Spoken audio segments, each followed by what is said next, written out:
Get too comfortable at your job, you start to notice shit. Like when I first started doing the movie, we just did the first couple of weeks of shooting. I just was couldn't see a thing. Couldn't see a thing. Then after a while, I got real comfortable, and then I would start like requesting that people be out of my eye line. I was like, I say, Betty, I don't want to be snobby or anything, but do you think people could stop moving in the background and stay out of my eye line? Are you serious? You started doing that? Sure. I didn't yell at anyone, but I just, I found it distracting to see people moving around. It took me out of my scene, Robin. You don't know what it is. You don't understand. Right. You were never taken out of a scene. I was. You don't know how to work with actors.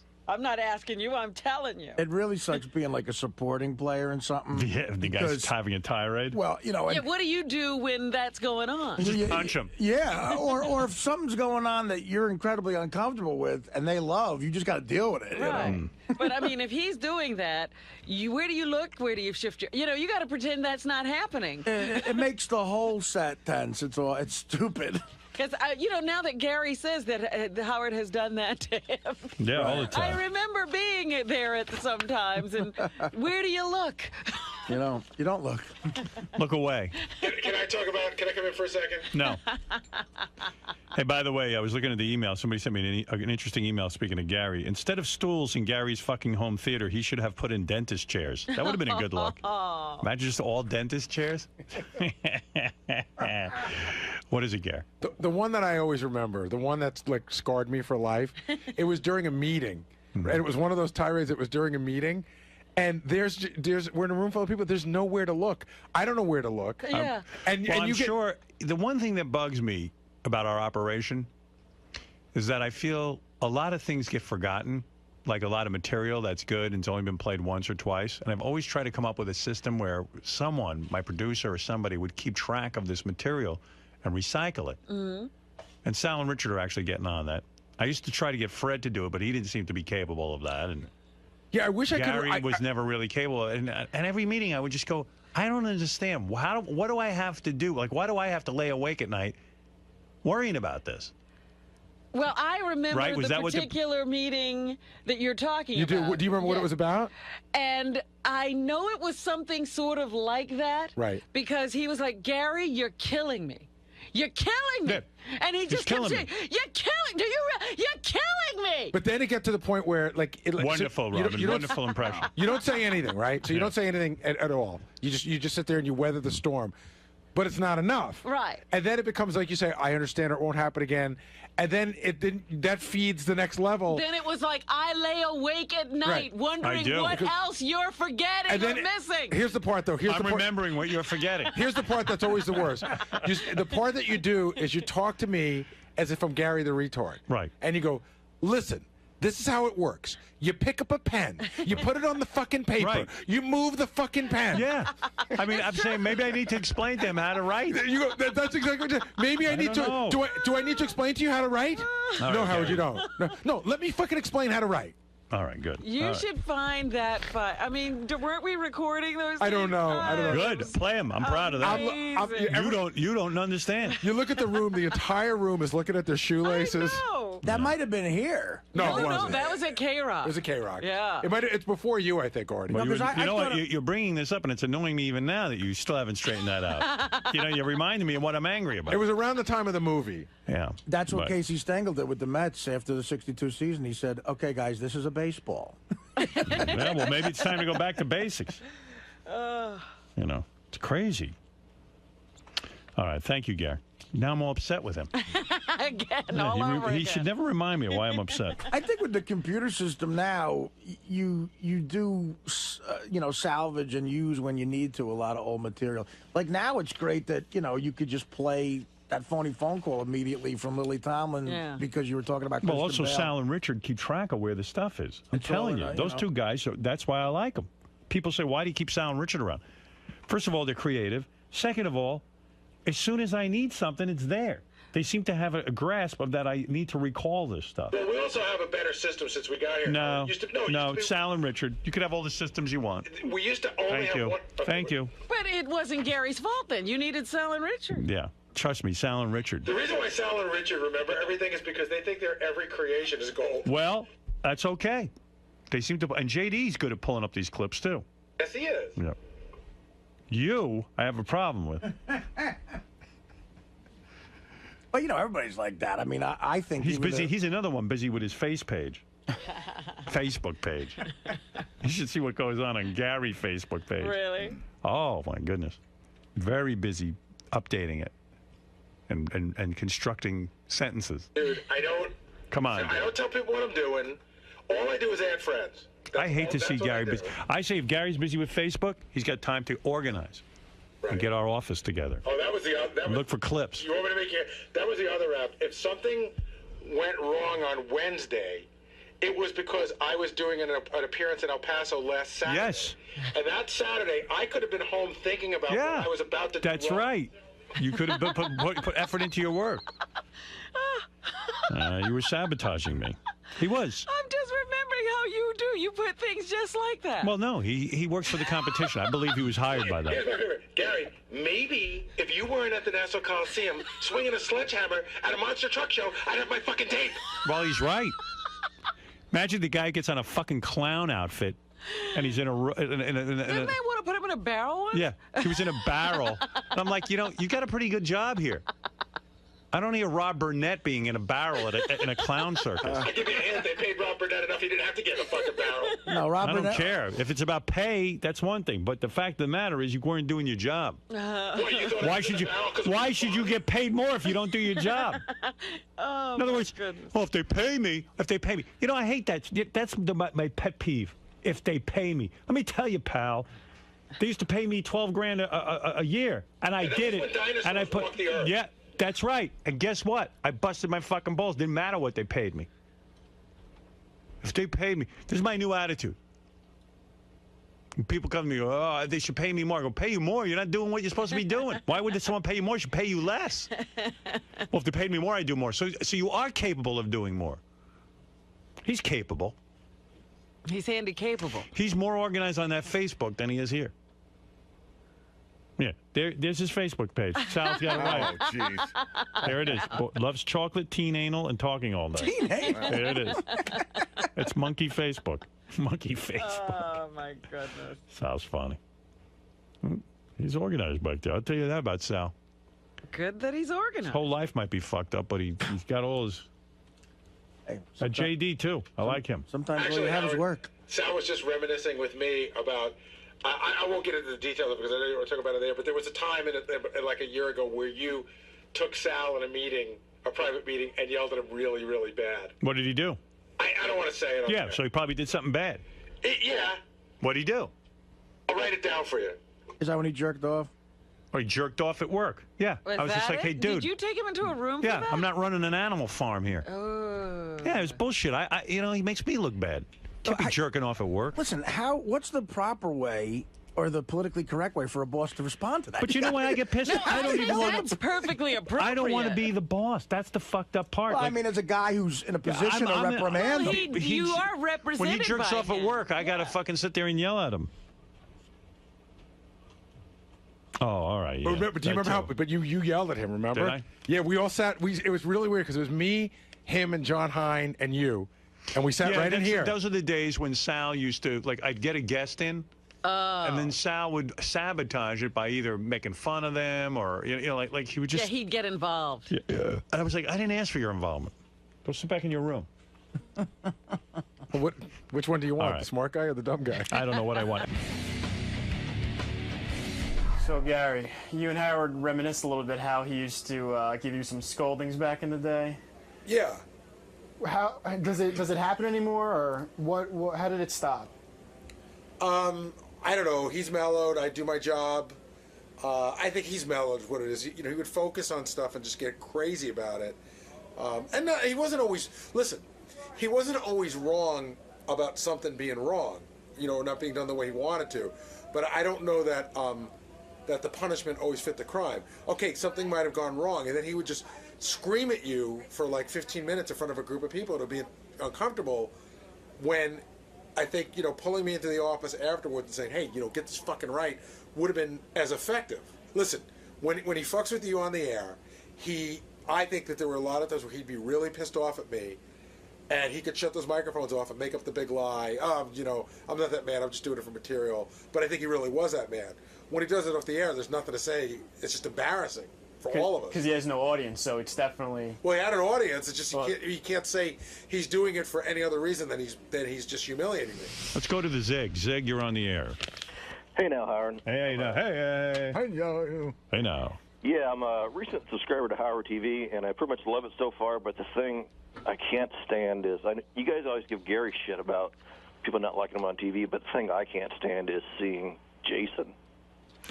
Jesus. Oh, yeah, well, fuck you. Can't you guys, for this customer, blur out the Jason image? Yes, please, or something, because I was watching, like, the Beat the Buoy, and there's this horrible scene of Jason's hairy back, and he's just a fat, bloated whale. I mean... Can't they digitally take Jason out and Gary, and like, can't we have a channel where we just have those guys in if you want to see the behind-the-snes guys, and if you don't, it's digitally cleaned up? He is just on there so much, he just... And he, Jason's a key player. He's my cameraman. He takes still photos. Oh, yes, he's great at that. And, I am the Ansel Adams of the show. I have no problem with Gary. Gary doesn't bug me at all. I mean, I don't mind seeing him on TV at all. But Jason, when he tries to add something about sports or anything, it's just years voice like that. I'm a big Jason fan myself, so I don't. Also, Jason's not a performer. He's not asking you to. He's necessary to be here for his job. We need him. Like, if it's really radio being, filmed, so people just have to step into the. I know, but when I see it, I'm like, oh God, hit the fast forward. All right, dude, I got it. I'm fat and ugly, and I disgust you, and you can't stand looking By the way, at me. you've gotten You so sound fat. like my mother. I was looking- fat fag. You can't even throw a baseball. I was looking at pictures of you with the McCartney. We had some pictures from the McCartney time you were there. You've gotten so heavy. I know, it's disgusting. What It's do you weigh now? disgusting. I'm probably close to 300, man. What are you doing? I don't know. What's I the got game plan here. What's up? Oh, there's the picture. Look at the picture of you. You see all the way on the right? That's you. Oh my God, that's me? Look how wide you are. That's disgusting. Yeah. I don't know. I don't see. You know what? I don't think about it unless I see it in the pictures. But I got nothing to say, dude. It's fucking gross. And this guy on the phone's right. I'm gross. I shouldn't What be are on you TV. eating? How have you not suffocated your wife when you fucked her? I mean, come on. She is on top. And how's she staying thin, being married to you? Because you probably eat like crazy. Well, I mean, I'm not a good influence on anybody. Let's just say She that. gaining weight? No, I won't say that. But I would never say that. But I am not a good. I am not a good influence on other people. It's horrible. I got to get myself. What do you eat for breakfast? I swear it's not like anything crazy, but I don't work out. That's So a big what? problem. I mean, if you don't eat a lot of food, you're not going to get. Well, I'm not saying I don't eat a lot of food, but I really don't think I don't gorge myself on food. Yeah. But I don't.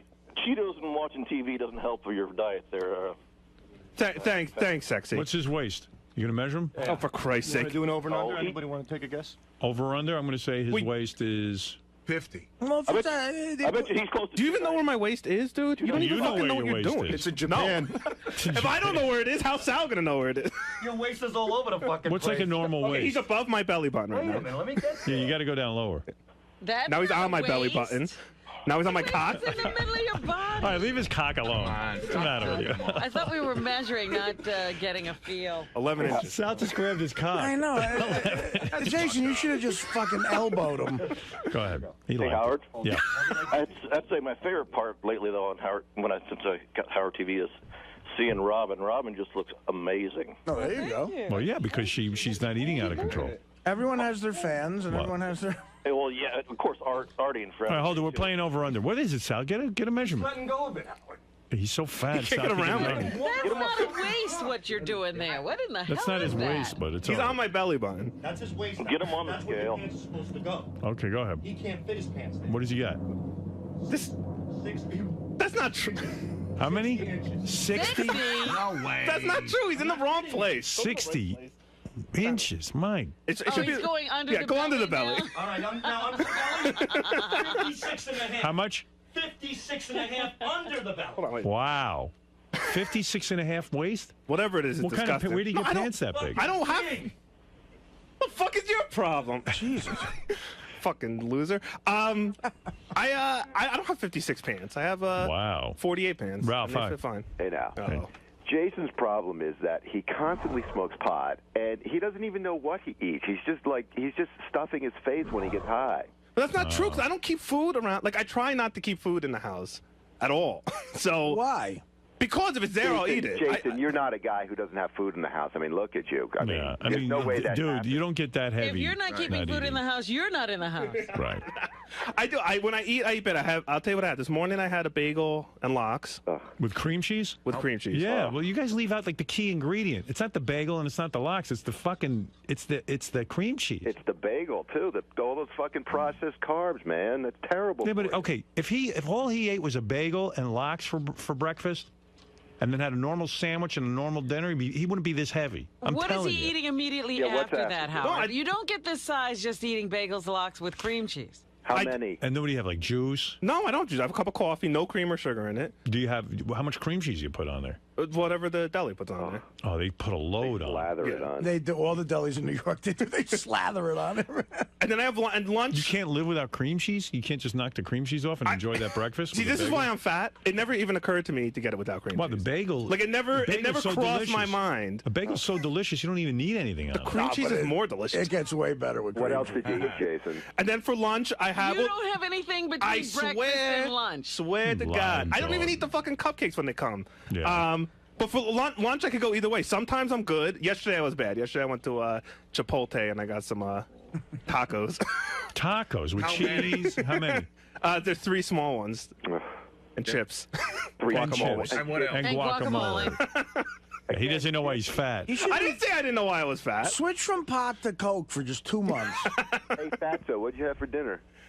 For dinner last night, I had chicken. I swear, that's all I had was Yeah, chicken, but that was nothing all that was in the afterwards. house. How many No, chickens? a chicken and 2 pieces of bread. He had a whole. See, it's his constant bread. He has bagels. No, he's not fit. There's something else going on. No, he's not telling us. I'll keep a food diary on HowardStern.com. No one would be. if you He want. is so. He's enormous that I am. even if what he described is all he ate all day, excluding He'd the tacos. lose weight. Yeah, it's cream cheese and tacos. Jason's weird too. He gets wide. He just is like he's Yeah. like 3 people wide. Well, the other thing too is, he married a pretty girl, and now he doesn't even have to go out and even attempt to talk to chicks anymore. So you get complacent. What are you gonna do? That is part of it. But no, I'm Yeah, really. but she's going to get heavy. She's hanging around with him. That's what I'm worried If about. I'm she's worried about eating that with too. him, yeah. No, I'm worried about that Is she too. I keeping don't. up with you?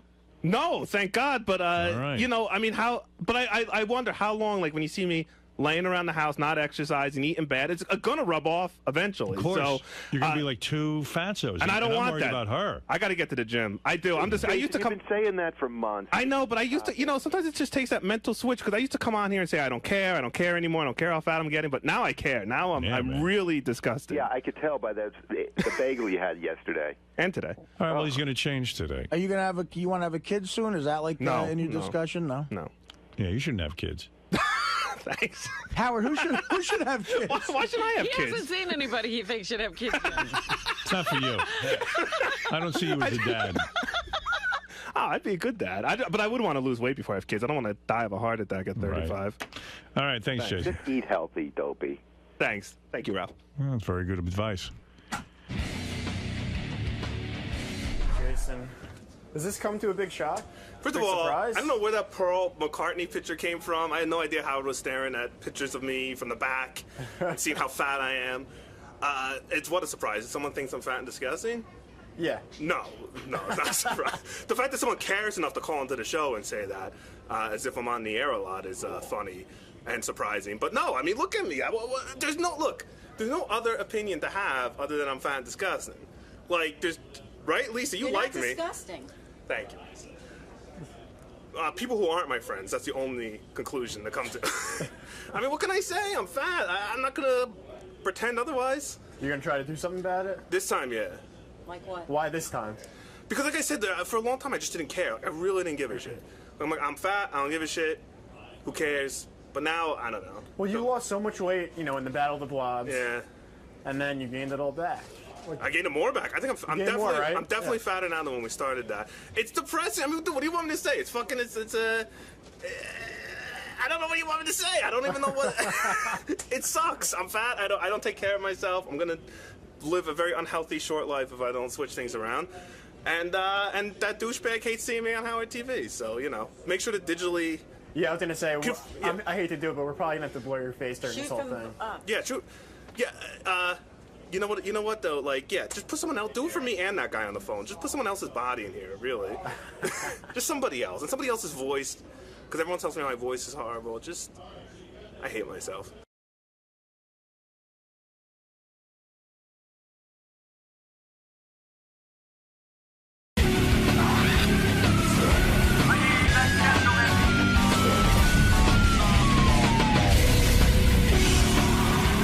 Joey Buttafuoco's on the phone. Joey.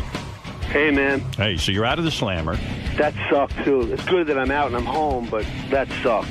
I thought that wife that you had was pretty hot. She is beautiful. She is. Thank you. Vanka's beautiful. Yes, she is. Yeah, I mean, I'm actually seeing pictures of her. She was hot, but then she dumped your ass when you were in jail, which... How that does hurts. that happen? That hurts. Well, no. She didn't dump my ass while I was in jail. She waited till I got out. Yeah. You mean you thought you had a marriage right up until the day you got out? Yeah, actually, she's a great girl. She really is, and it's just like, I guess she just told me she needed a change, but she wished she needed a change. What kind of change? What kind of shit? She got a real man like you. And real man, yeah, just got out of the Slammer. Do you think she ever gets afraid that, like, Amy Fisher will go berserk again and shoot her in the face? I don't think so. I don't think that's going to happen. But not unless you order it. Who was that, Artie? Yeah.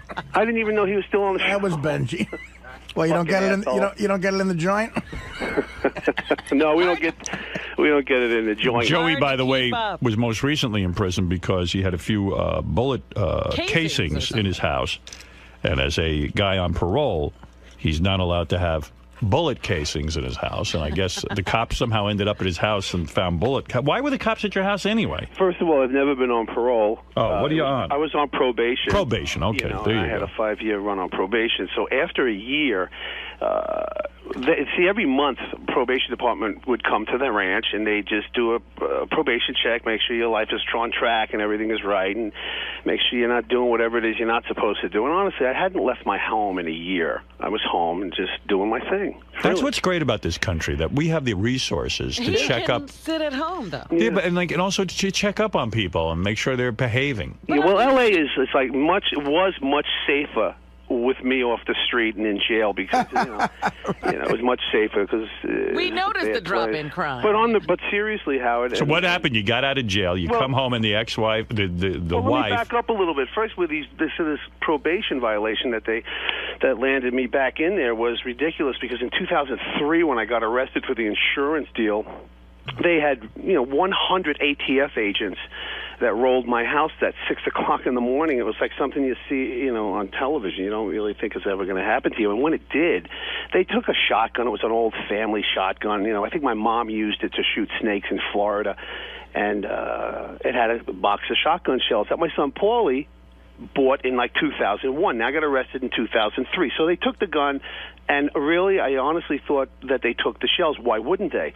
These were the same shells 2 years later, that when they did a probation search of my house, they found them, and basically that's what put me in jail. And we even proved that I had paperwork that showed when I bought them in 2000, when Paulie bought them in 2001, where they were purchased, the shell casings. We tracked the VIN numbers on it, the ID numbers. You were a victim of circumstance. Well, actually, yeah, and I'm not bitching like, I didn't do it, I'm sorry. You went and you did your time. I had to take the year, so I went in and did it. It was hard, man. It was a bitch because, like when you get in trouble with something you really didn't do, and it's like, God damn it, So I didn't do anything that bad. But wasn't he sick, too, when he went in? Weren't you sick? Yeah, I was real sick. I'm still sick, man. I'm down right now 50 pounds. Sick from what? What's the matter? Artie still with the show? Yeah. Actually, I wanted to say that a couple of months ago, I was in L.A. I did the Jimmy Kimmel show, and afterwards I hung out with your son, and he's a great guy. I actually had a blast with this kid. Yeah. Paulie's really a good he's a good son. How did that kid turn out normal? I don't know. He's the anti-Joey. You know what does he look like Joey? A little bit. You could tell. Yeah, I mean, and he's normal. Yeah, after the mom gets shot in the fucking head. Yeah, I gotta say he seems normal, and he's a really good kid. He's like got a great energy about him. And what's he do? He just we had a lot of fun together. Thank you, Artie. I really appreciate that. And both my children are really really good. Good for you, Joey. Well, good for what you. are you saying? Good for you, Joey. Joey was away most of the time. Oh, that's right. Thank you. All right, good for your ex-wife. They must have done something right. I mean, he's a good kid. You could tell. Thank you, Artie. Now I like you again. No, I'm being serious. It's the Actually, truth. he looks more like you, Artie, so I don't know. Yeah, you know? a lot of people asked if we were brothers. Is he a heavy-set kid? Well, not heavy-set, but he's got the Belushi look to him. Yeah. I see. Well, all of us do. Yeah, you know? definitely. Remember, Joey- Artie, you're the young me. Okay? Yeah, Joey, right. let me understand something. So you get out of jail. This hot wife, was she cheating on you when you were in jail? You know something? No, I don't. I don't think so. I really do love her a lot. Did she was visit regularly? Hey, you know something? You know what I forgot to ask you guys? What? Is there anybody else on the line? You're supposed to get David on the line? Where's David? Oh, is that your buddy, your producer? David One is of them. trying He should to be on the line. Oh, put okay. I see. something He is together here. again. Oh, that's right. We can't interview Joey without David. Right. Hey, David, you David. there? Yeah, I'm here. Okay, great, man. Good. But did she visit you regularly while you were in prison? Who? Your wife. Which one?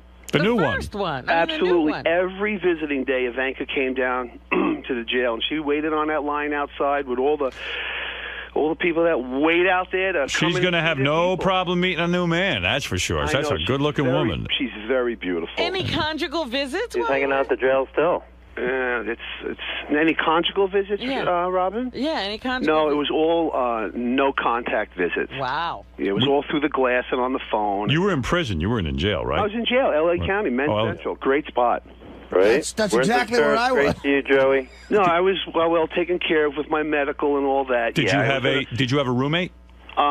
Not a roommate, but a cellmate. We were in single-man cells in a secured area called 1700 and 1750. That was a cell block, and we were on lockdown, 24/7 lockdown. We only got out to take a shower or. Did you have any fights? Oh no. They go on, but no, not me. I was segregated. We're doing a show, Howard, called Celebrity LA Lockup. So the sheriff's department was very, very helpful in doing interviews with Entertainment Tonight and Insider with Joey and making his stay as safe and quick as possible. So, Joey, tell me the big answer here. So, Amy Fisher's getting a divorce, and you're obviously getting a divorce. And then the speculation is that you two are getting back together as a couple, which would be the most phenomenal friggin' thing ever. Yeah. You got to do it. You got to do it. And you've said in the paper you've had contact with her. What kind of contact? On the phone. Oh, yeah? You called her? Absolutely. Well, we talk. Absolutely. When yeah. did you talk? You know what? I got it. I have to tell you, and it's like, like life has to go on, and like I've been trapped in this whole, well, not trapped, but just like in this situation since Mary Jo got shot, where I was just like pounded by Mary Jo for years, and it was like when Mary found out when we all met a year ago that Amy did what she did and there was drugs involved and Amy didn't remember doing it, and like Mary Jo and Amy made up, and it was like okay for them. I'm still carrying the anger and all this other crazy horrible stuff. You've said horrible things about Amy. Yeah, I did for all these years, and I decided, for me to be able to, here we go, here's a little Dr. Phil for you, but for me to go on and get on with my life and be able to like recover from everything physically, emotionally, financially, I need to put that down. I need to put the anger down, because it does. No matter how strong you are, no matter who you are, the shit eats you up, man. It eats you up from the inside out. And I'm like, fuck this, man. Why? Mary Jo didn't even care at one point that, I don't care. She says she doesn't remember shooting me. I care. So what do you? So what happened? You started calling. So I have to let it go to be able to make up with my life and go on with my life. So I have a good relationship with Amy. What do you mean? How often do you speak? I spoke to her twice this week. And, wow. And you spoke to her on the phone. Did she talk to you about the fact that her husband and her were breaking up? Yeah, I know all about that. And, I didn't file for divorce. My wife did. And I understand that her husband filed also. But did Amy? You two were talking? Maybe. Did Amy say to you that she still has feelings for you? Something, we talked a couple of times, and I'll be in New York next week, and I'm going to definitely go to dinner and just... I owe her an apology from the way I acted the last time that I saw her, and I'm not defending myself to the point, I was sick or any reasons why. Wait a second. You're attracted to her still, aren't you? You want her. You know what, Howard? Honestly. Listen, it's just me and you on the phone now, right? Right. Go ahead. You know what? I'll be in town next week, and I'm going to hopefully we'll go to dinner. And I mean, you guys had good sex. You had a good time together, so it's not like you're totally repulsed by. I mean, aside from the fact that she pulled the shooting incident. Yeah, no, I'm not totally repulsed by her or anything that she did. Did you read today in the paper she just got big giant tit implants? Yes. Yeah, go ahead, well, David. All I wanted to say is these two have an opportunity where they can rekindle their relationship after 15 years. Wow, that would be the biggest story ever. It was a Romeo and Juliet type of love affair with the gunshot, that everybody heard. But Amy shooting Mary Jo, going to jail, Joey going to jail. Can you imagine the ending of the story is Joey and Amy get back together? Yeah, they got to do the movies over again. Hey, Joey, is there a temptation on your part? Is there a temptation on your part to get together with Amy Fisher just so that you get back in the news and there's a whole big opportunity here? Really, it has nothing to do with in the news. I could go outside, piss along the curb, and it's going to make news. I mean, which he does often, by the way. Which I try not to do because in L.A., I think you get like a year for that, so I don't want to do that. But yeah, I'm looking forward to seeing Amy when I get back. Nobody's. You think you'll fuck her? Honestly, you want to, don't you? Nobody's the same. Everybody changes as time goes by, and she's not the same person she was, 10 years ago, 5 years ago. Nor is any of us. But they describe in the newspaper that her body is exceptional. She has a Playboy. In fact, they're saying she might even become a Playboy. That's right. Are you for sure? Yeah, we are. Oh my goodness. Will you be posing with her, David? Yeah, I will actually be posing nude. Because you say we are doing Playboy. Well, Are you managing her as well? Yes. Amy's going to be in Playboy. And I'll be doing it with her. David, has this been orchestrated by you to get more interest in these two? You couldn't orchestrate this story. Either these two timing is right. They're free finally. There's some opportunities. I think things have to be life-changing. Have you told Joey he better close the deal with Amy in order to make this thing happen? I don't have to. I mean, these two have chemistry together. What you're going to see over the next couple of weeks is kind of like a Truman Show, and we're going to chronicle some of it. Oh, it's a TV show. And I think it'll be fun. Wow. It's a TV show. Wow. Listen to Robin. He's entering on everybody. Stop it. Wherever it goes, it goes. It's going to be, it's going to be all right. She's a professional yenta, She gets paid to be a cute yenta. Yeah. That's right. Joey Boots wants to say hi to Joey Buttafuoco. Go ahead. Who does? Joey Boots. Joey Boots from Massapequa, Long Island, your hometown, Joey Buttafuoco. Hey, Joey, I want to tell you right now that you're the most disgusting, vile human being. I wish death on you. I hope you fucking die. You know what? To fucking do this, to try to stay famous, which is all, that's your agenda. Your agenda. Gorilla. Your agenda is to stay famous, man. So you're going to take the mother, you're going to go out with the girl. You're going to go out. Who is this No. You're trying to hook up. Howard, who is this asshole? Just answer. It's Joey Boots, for Christ's sake. You're trying to hook up with the woman that shot the mother of your children. What about that, Joey? He's worked up, but what about that, Joey? How can you go out? Who was that guy? Joey Boots, for Christ's sake. Who the fuck is he? Joey Boots, you don't know? No, I don't know who He's in the Whack Pack. It's that guy. Listen. Did he ever get through the 6th grade? Joey has a good point. He's saying, he is. how can you start having sex again with the woman who shot the mother of your children? You know what? I'm going to go have dinner. Yeah, I mean, maybe Joey Boots has sex on the table. Maybe some clams. We were thinking clams. I mean, your son is going to freak out, and so is your daughter, that you're having sex with Amy Fisher. Well, you know what, man? We thought some pasta, maybe. I don't know. Yeah, I have no idea, man. No, seriously, Joey. Come on. You got to think this through. This is a major thing. You think? Yeah, of course right, it is. Joey.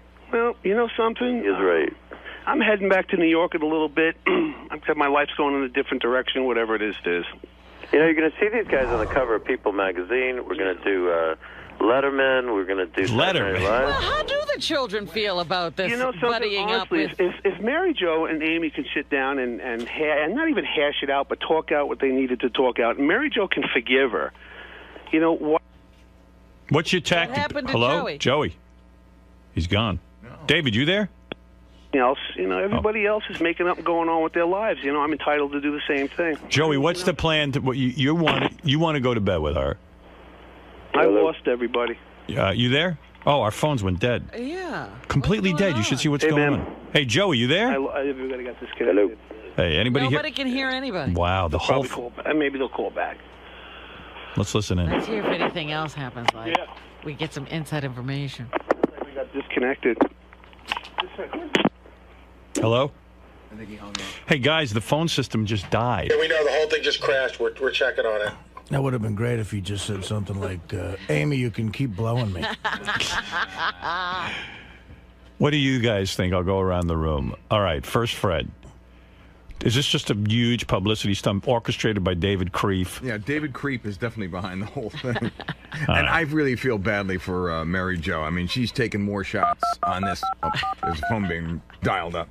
I feel bad for her and for her kids. Joey, I think, is like totally lost.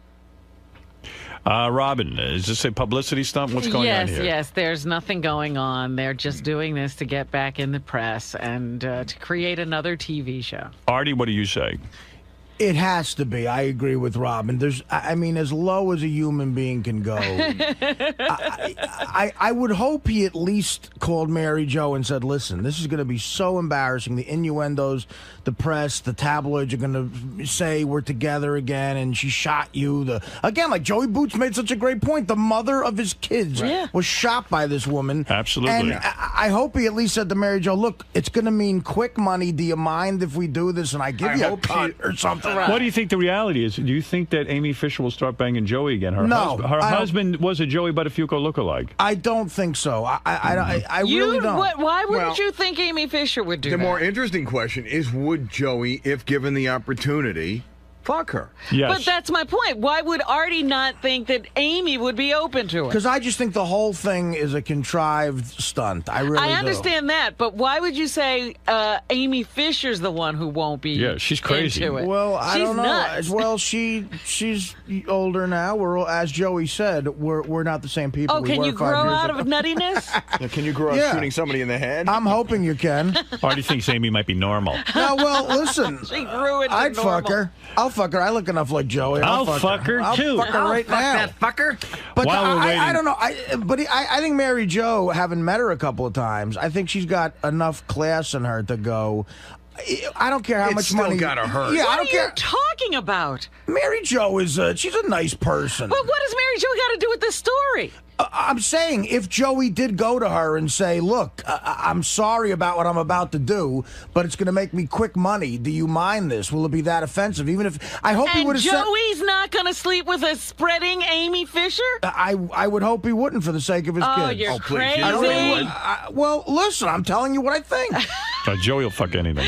Absolutely. Well, he likes that Amy Fisher. He'll be fucking his kids. That's what he'll be fucking, because they're going to be screwed up, and his kid is a nice kid. They're going to be screwed. How, if they've survived all this, they can survive that. I don't think anything he can do will hurt them. I met his son. His son's a real nice kid. He doesn't seem to have any issues. And Did you talk to him about the whole situation? No, that was awkward. I wouldn't have done that. But I've actually hung out with Mary Jo a couple of times, too, and I think she's the type of person that would have said, I don't care how much money you're getting. I don't want this to happen. So I think he's already pissed her off. Let me just say something. I'm trying not to blow my stack because we have a phone system that regularly just has to be rebooted. I don't understand that. I don't get it. So I'm trying to maintain my cool when we're in the middle of an interview, but that will need to be looked into. Joe, are you there? Yeah, I am. All right, hold on a second here. I'm going to get this all back again. I got to get your friend there, David Creef, on the phone, too. Oh, okay. You two are like two peas in a pond. Yeah, maybe they're having a relationship. Maybe. Maybe that's the real story. David, you there? Robin. All right. Joey. How about you? Joey, the question was asked while we got disconnected. Are you, let's say the scenario arrives. You're out dinner with Amy Fisher. Having dinner. She looks great. She got the big titty implants. You know, she's wearing a short skirt. You like what you're hearing. You like what you're seeing. She smells good. You're having a few drinks. She says, Joey, you know, I always loved you, and I still love you, and I want to fuck you. For old time's sake. I want to have sex with you. I want to take you back to my house. Would you have sex with Amy Fisher if that kind of scenario evolved? And Lou did not have his guns there. There you go. Yeah. Right. Yeah, totally. You would? Yeah. Thank you. Artie, do you see what we're saying? He's saying it. Artie said you wouldn't. So who won? No, listen. He's saying it because that's the only way anyone's interested in all this bullshit. Oh, stop it. Yeah, it's to make money. It's Can to I make ask you money. something, Joey? Joey, man to man? Sure. Is she the best Artie, pussy? you crazy? Is she the best pussy you ever had? You know something? It's no, but you know it's that's a tough question. It really is. You've had a lot of experiences. Yeah, I mean it's especially lately. But you know something? Right. Especially last night. What happened last night? what happened last night. No. We're not going there this morning. Too early. I'm sorry, Howard. What was your question? The question is she the best pussy you ever had? You know what? Amy's a lot of fun. Well, how so? She's just she was always just a very nice until all the shit broke. But then, then we all know why and how that happened. Would she be open to anal with you? You know something? I don't know. You never did that with her? No. I'm talking about in the old days when things were good, when you had your affair with her. No. But were she things ever good? I mean, the old days, things were pretty crazy. Well, no, there was a time when he had good sex with her. Yeah, well, for a long time, but, you know... But Joey, what about the fact that she accused you of being her pimp and that, you know, and that was all heavy stuff? You know something? Yeah, there was a lot of stuff being thrown out there in the early days, you know, after the whole shooting incident, and orchestrated, of course, by the attorneys. But wait a second, doesn't that scare you? Even my attorneys were telling me what to say. I was never involved in anything so like this. Joey should have a pimp based on his... You know, there were so many things said. Honestly, I mean, everything from the pimp to her life with drugs and her whole way of life, and that I gave her the gun and I was responsible. So I'm saying, aren't you afraid? No, because you know why? Honestly, we spoke about this, and then it blew up into a rage or what have you. But you know, she actually, you know, told me she never remembered shooting Mary Jo. Like, she doesn't remember a lot of All right, so you don't think she's crazy? I don't think she's crazy. I really don't, honestly, and that's coming from my heart. I really don't. Do you have nicknames for each other when you were on good terms? Did you have lover names? No. Never. No, but honestly, like today, look, you know, I know. Honestly, to answer your question, I don't believe that she's crazy at all. Wow. Have your kids weighed in on this, Joe? Do you think your kids are going to be pissed if you start a relationship with her? Probably. Yeah. You don't care about that? No, I do care about that, Artie. Well, how are you going to deal with that? Well, he won't see his kids. I'll deal with it when it comes to it. Artie's so serious. No, this creep you've latched on to, David Creep, whatever his name is trying to promote the fact that you're going to fuck the woman who shot your kid's mother. You're on Jimmy Kimmel and you're not on the Tonight Show. Huh? I'm not on the Tonight Show because Jay Leno's a fucking asshole. Right. He's not a letterman. No matter what you say, Artie, I love you, You're not man. even funny, Artie. What? You're not even funny. Dude, you're a creep who's trying to latch on to Joey to try to get him, to try to promote, to try to get him. Right of your life. And Howard Stern, without Howard Stern, you're nobody. Nobody gives a shit about you. Guess what, dude? I had a career before I was here, and I'll have a career in show business. Well after you're fucking dead from creepiness. You're not on my list. We got cut off again. David hung up. Yeah, David. I didn't hang up. I'm here. still What did you hang up for Artie? No, dude, you're just a weaselly parasite creep who wants to try to get this guy to make money off promoting he might fuck this chick who almost murdered the mother of his kids. Good for you. You're a creep. You're a creep. You're the worst. I am not. I'm no creep. Wait a second. How did we get into this? I don't know. I was talking to Joey. I'm trying to get to the bottom. It just makes me sick when this guy's like, I go like, why would you fuck Joey? This guy's like, ugh, she's hot. The guy has no concept of love, caring, romance, nothing. His biggest claim to fame is to be with Howard Stern for the rest of his life. What's your claim to fame, douchebag? Why don't you fucking check What's wrong with being with Howard Stern? Yeah, what's wrong with being with Howard Stern? Is that a problem? But, you know, if you were funny, it would be better. Well, Howard, why am I on the show? Because you're funny. Right, yeah, okay. Sir, what's your claim to fame? Day, bro. All right, let's find out, though. One question I have. Yeah, I mean, aside from your feelings about David Creef. Right. I met Joey's kids, and I feel bad for them. Yeah, that's his problem. He met a kid, and that's the end of it. Oh, he met a kid. He met Joey's kid. Yeah, I met a kid. Hey, can I tell you something? A kid who you don't give a fuck about, you don't right? know crap about this story. What? You really don't. And you're just talking out of your mouth. It means nothing. You don't know any facts. What don't I know about it, Dave? What don't I know about it? You don't know about the probation violation. You don't know why he went to jail. You don't understand why he's out of jail. You don't understand. What does that have to do with anything? What does that have to do with anything I'm saying? You talk like as if you know this stuff. You've done no research. You don't know anything. What don't I know about the Buttafuoco saga that you know? Howard Stern. That's what you know. What? Just be funny, man. That's what you get paid for. I'm not. No, I get paid to talk on the radio. And right now, there's a lot of people laughing at the fact that I'm pointing out that you're a fucking creep. Well, I think everyone already listens to you every day and knows that about you. I only show up once in a while. Because you're a parasite leech. Well, you guys obviously. You have some previous history, maybe, that we don't know. I about. never met David Creep. I mean, David. Let me tell you, I'm in the comedy business. I'm working on huge films. Howard knows about it. Nobody knows who the fuck you are. Yeah. Oh, David actually does have a. You evidently do. He does do some film work. What are you doing? What are you working? What are you working on, David? Right now, I'm doing a wonderful project with Susan Lucci. It's a Sopranos. Sounds funny. Where she's the lead. She is the Sopranos lead. It's called Mafia Wives: The Antoinette Giancana Story. It's a sequel to Mafia Princess that was on 15 years ago. That sounds hilarious. Everyone's been waiting for a sequel to that one. Well, once again, David, tell him that's as anticipated as Jaws 2 was. David, tell him about your previous work. Yeah. David. Hello. Hello? Are we gone again? Where's David? Joey, you there? Again with the phones. Motherfuckers. Hello? Cocksucker. Howard, they're still there. Will says Joey's still there. You didn't put him on hold, did you? No, I didn't touch a thing. You didn't touch anything? Joey, you there? We had to call Joey back because his phone got disconnected. Well, then where's David? Where's David? David, you there? What the hell is going on today? He and Artie were bonding. You guys were really going at it. Getting along well. I don't know. Something. Artie's on the right track, by the way. I can give you a fucking list of who he's booked as guests on the show. Well, wait a second. I'm trying to find out if Joey Buttafuoco is really hooking up with Amy Fisher. Don't we want to know that? I say yes. Well, How are we going to find that out, though? I think what Artie is pointing out is we can't find that out. This is crazy if he gets back with her. I think if he does it, they'll both tell us. If it's just for the TV show, it's not real. I don't know what's going on. All hell's breaking loose.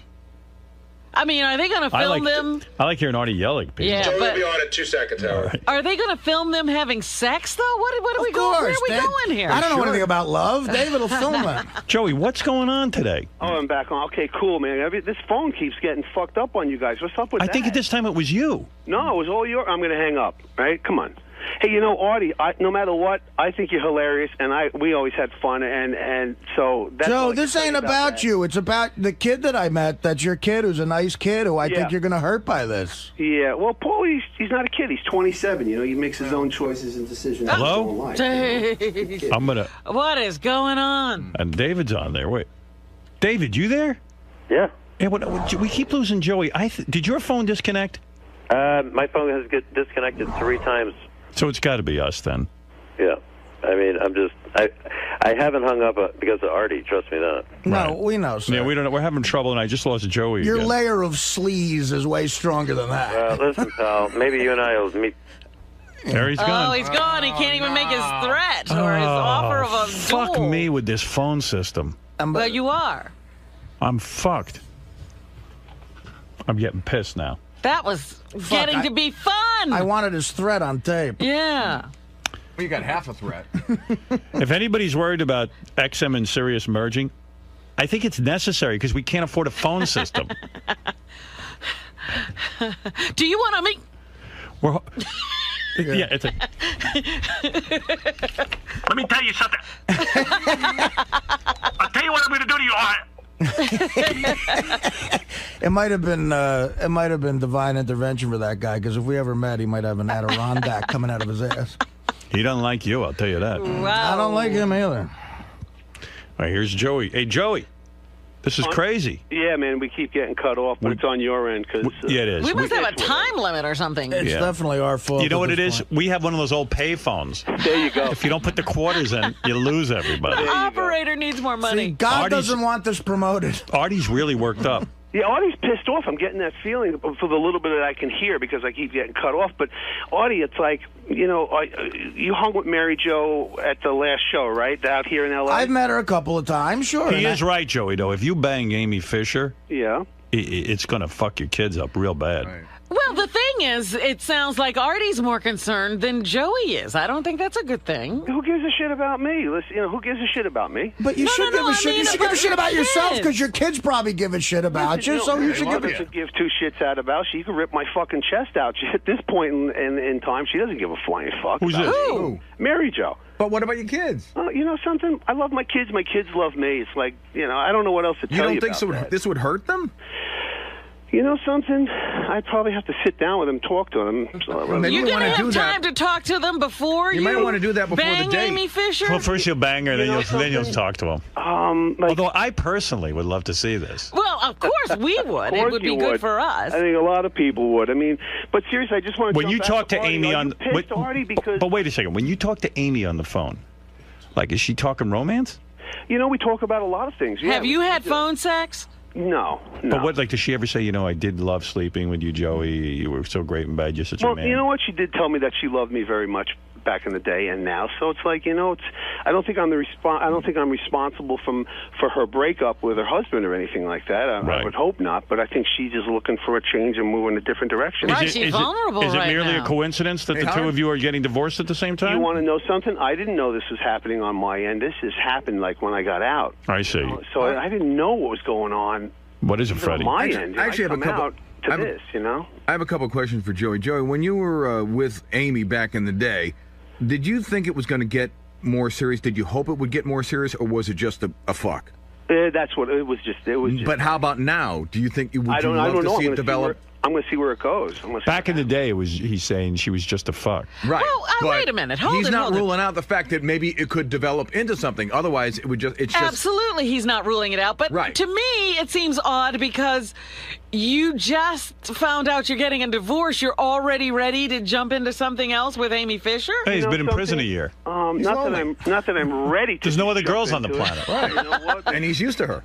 By the way, Joey, have you had sex since you got out of prison then? Yes. You have? Yeah. Oh, wait, David's back on the phone. They can't talk about it. Artie, David's back on the phone. He was in the middle of threatening you. We're sorry about the phones. What was the threat, David? You get right back. Dave, continue your threat, Dave. What was the threat? I don't know. You were saying, do you want to meet? Hey, buddy, if I ever get... maybe he wants me to be in the next Mafia Princess movie. Listen, maybe it's a business movie. Go crazy. I have heard that you have sparks of genius. I just haven't seen it today, that's all. All right, dude. You know what? I said my piece. As a matter of fact, this little argument is probably going to get you more press because you're on Howard's show than anything. Listen, I'm not here to get press from me. I'm excited about Amy and Joey and their... That is exciting. That's what I'm here David is very excited about Amy and Joey and Mary Jo. He's been excited about them for David, a long why time. are you excited? Amy, Mary Jo, and Joey together, they said that would never happen. And the fact is, when you see Mary Jo on Thursday, whatever, she will tell you that I brought them together. And I'm looking for people to have love and be reunionized and have fun and have good families. I have children. I know what you're saying, Artie, but you can't, at some point or another, when your kids are grown up, I don't know if you have kids, but at some point or another, you have to live for yourself. And you can't always live in the past. Okay, Dave, but let me ask you this. All craziness aside. I mean, kids are my number one thing. I'm working for 9. Well, listen to Artie's question. Okay, so suppose someone shot the mother of your kids. Would your kids?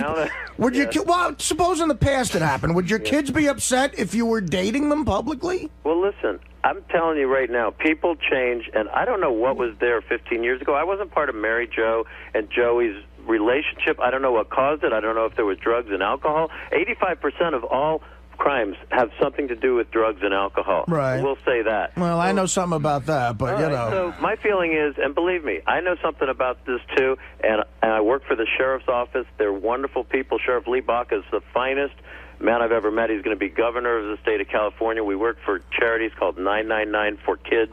And do you think you could hook up OJ and Nicole's sister? Nice. Yeah. What about that? OJ was in the same cell that Joey was in, by the way. Is that right? And we went in there, and the reality is what we're trying to do is show there is a lot of crap that can happen because of alcohol and drugs. I think if you stay away from alcohol and drugs, there's less than a 15% chance that there's going to be a shooting. Let's see what the fans have to say. I can't argue with that. Stephen in Cleveland, you're on the air. Thanks for taking my call, Howard. You know, other than the shooting, I mean, this was just nothing more than an affair. But, man, Joe, you got to look at this thing like, you know, what it's going to do to you, the relationship you have with your kids. I mean, this guy is nothing more than a parasite trying to make a buck. Artie, you hit it right on the head on the. I think Artie's changing his mind because Artie, I think you realize if people are in love, anything can happen. You can have cancer. You can be an alcoholic. You can be a drug addict. I'm not saying anything that's too far away from any family in the world. Why doesn't everybody deserve a second chance? Well, so let them have love on their own, buddy. I mean, why do you? Yeah, why do you have to hook them up? What is your interest in it? Yeah. What's your love connection? Why are you the love connection? You know, I'm doing a project coming up with with many talent that are superlative talents. The fact that Joey and Amy are this item that they are is not my doing. I just happen to facilitate it. All right. Like Sinatra with Dean and Jerry. Exactly. Artie, I freaking love you. Listen. I gotta say something. You know what? I've met Joey and Mary and now Paulie a couple of times, and to tell you the truth, I have an affection for them because I probably have the same background as them. I'm the same type of person, and I really like them. I do. I think they're deep down, they're good people, all three of them, and I just feel that it's just good. This is going to tear them further apart. Artie, it's just the worst thing that could happen to a family. People show their sides. Like, you have a side that you show the public, but then some people David, you have a can't think this personal would be side. good for Joey's kids to sit there and know their dad is now in love with the woman who shot their mother. You've been through a divorce, Howard. Yes. You know that a lot of stuff happens when you decide to get divorced. Your kids sometimes take sides. All sorts of things happen. All I can tell you Yeah, is but, that you know, usually it's unjustified. Yeah, I mean... At the end of the day, this is all for the love of money. What are you talking about, pal? I'm just saying, as I'm someone... just telling you, the reality of this is people go through divorce, people go through separation, they go through alcohol, they go through drugs. They usually and don't at go some through point or gunshots, another, though. You have a life. And, you know, you don't live it only for your kids. You live it for your kids before they're 18. And then they have their own lives. Oh. Yeah, but a lot of this stuff is history. Howard? Adam, you're on the air. Go ahead. Is the guy from Cleveland still? No, now there's a guy from New York City. Go ahead, Adam. Hello? Yes. Hello? Yes, go ahead. Hey, Joey, man, I got to give you some advice. You need to stay away from her. Not for anything else for your kids, but for yourself, man. She is so stupid. I used to live across the street from her. I just moved 6 months ago. She is so stupid, she'll get you arrested for doing something stupid. She is not stupid. You're wrong. She's a very smart girl. You sound like an idiot, but she's a smart girl. Oh, really? Okay. Let's see. You're an idiot. She's smart. She drives David. First of all, and she's hot. I want to hear this guy. Let me hear this guy. I want to hear this guy. Seriously, first of all, her husband spent all her money. She told my wife and her girlfriends in the neighborhood. Nothing left. Gone. We don't know that. Okay. This is hearsay evidence. So Joey, don't worry about the money. It's not there. You have to start it all over again. Number two, the girl drives around the neighborhood with the kids in the back seat, not buckled, jumping around in the front seat. Oh, that's all hearsay. Come on. Let's go. Yeah, we don't even know if he lives across the street from Amy Fisher. Dominic, you're on the air. Go ahead. That's the idea. You don't know. Dominic was Joey's lawyer for Yes. I started with Joey actually through Howard, and then I helped Mary Jo later, and Joey knows that. Yeah. And then I helped Amy get out of jail, so I kind of was there from the beginning to the absolute end. Okay. And I understand Howard and Robin's attitude, but what I don't understand is why you would make the comments you make about Artie, who's the best guy in the world. I love Artie. You're talking to me, Dominic, or somebody else? Griff, whatever. Oh, no. Griff. Well, I love Artie, man. I've seen him. I think don't know Artie's a Artie. great dude. I think he's got sparks of brilliance. All I'm saying is it sounds to me like this issue is sensitive, and I don't know why. I don't know Artie. All I can tell you is there was alcohol and drugs involved 15 years ago. There's not anymore, and if there's not, then at least people can think clearly. That's all I can say. Alcohol and drugs by who? By Amy and I think Joey was probably... No. Joey never did drugs, and I read every probation report. I was totally clean. Absolutely. Totally clean when all that went down. I got clean in 1988 all from it takes everything. is one person to be alcoholic. If you can make money with this, that's up to you. But I think Artie's point and everyone else's point is true, and that may be something Joey accepts. But if these kids came out of this okay, I say that's an act of God almost, because they went through hell. I was Do you there. think things will change when they're 25, that Joey makes a decision like this to do anything in his life? I don't know. Let me I don't tell know. you, they hate Ivanka, his current wife. They have given her such a hard time. They've never accepted her. It doesn't matter if it's Amy Fisher, Ivanka, whoever it is. Their family is never going to accept anyone as the mother but Mary Jo. Hey, Dominic. This is almost like a movie that you wouldn't believe the script. Hey, man, I got to tell you, and anybody who's listening to this, Dominic and I have always said this. You're very rare. You are, and I've been through attorneys and met with them, and I got to tell you something. You have never lied to me, Dominic. You have never misled me. You will help me make decisions to go on and make the right decisions. And I got to tell you, man, you never lied to me. You never told me this. Honest to God, you were great for me, and you helped me recover for this. This is now part of my recovery. Okay. Still 15 years later. I don't know how this is going to come out. I don't know. If Amy calls me, I'll give her a free divorce. And when Mary Jo called me, and forget why, you know who paid for it, and that was my right. And it was a lot of money. But all I'm saying is, listen, you got to do what you got to do. Right. But I think Artie, who I truly love, is just trying to say to you, is it going to hurt the kids? And maybe that's a test you're going to give. Yeah, I think it's incredible. Dominic, they're not 8 years old.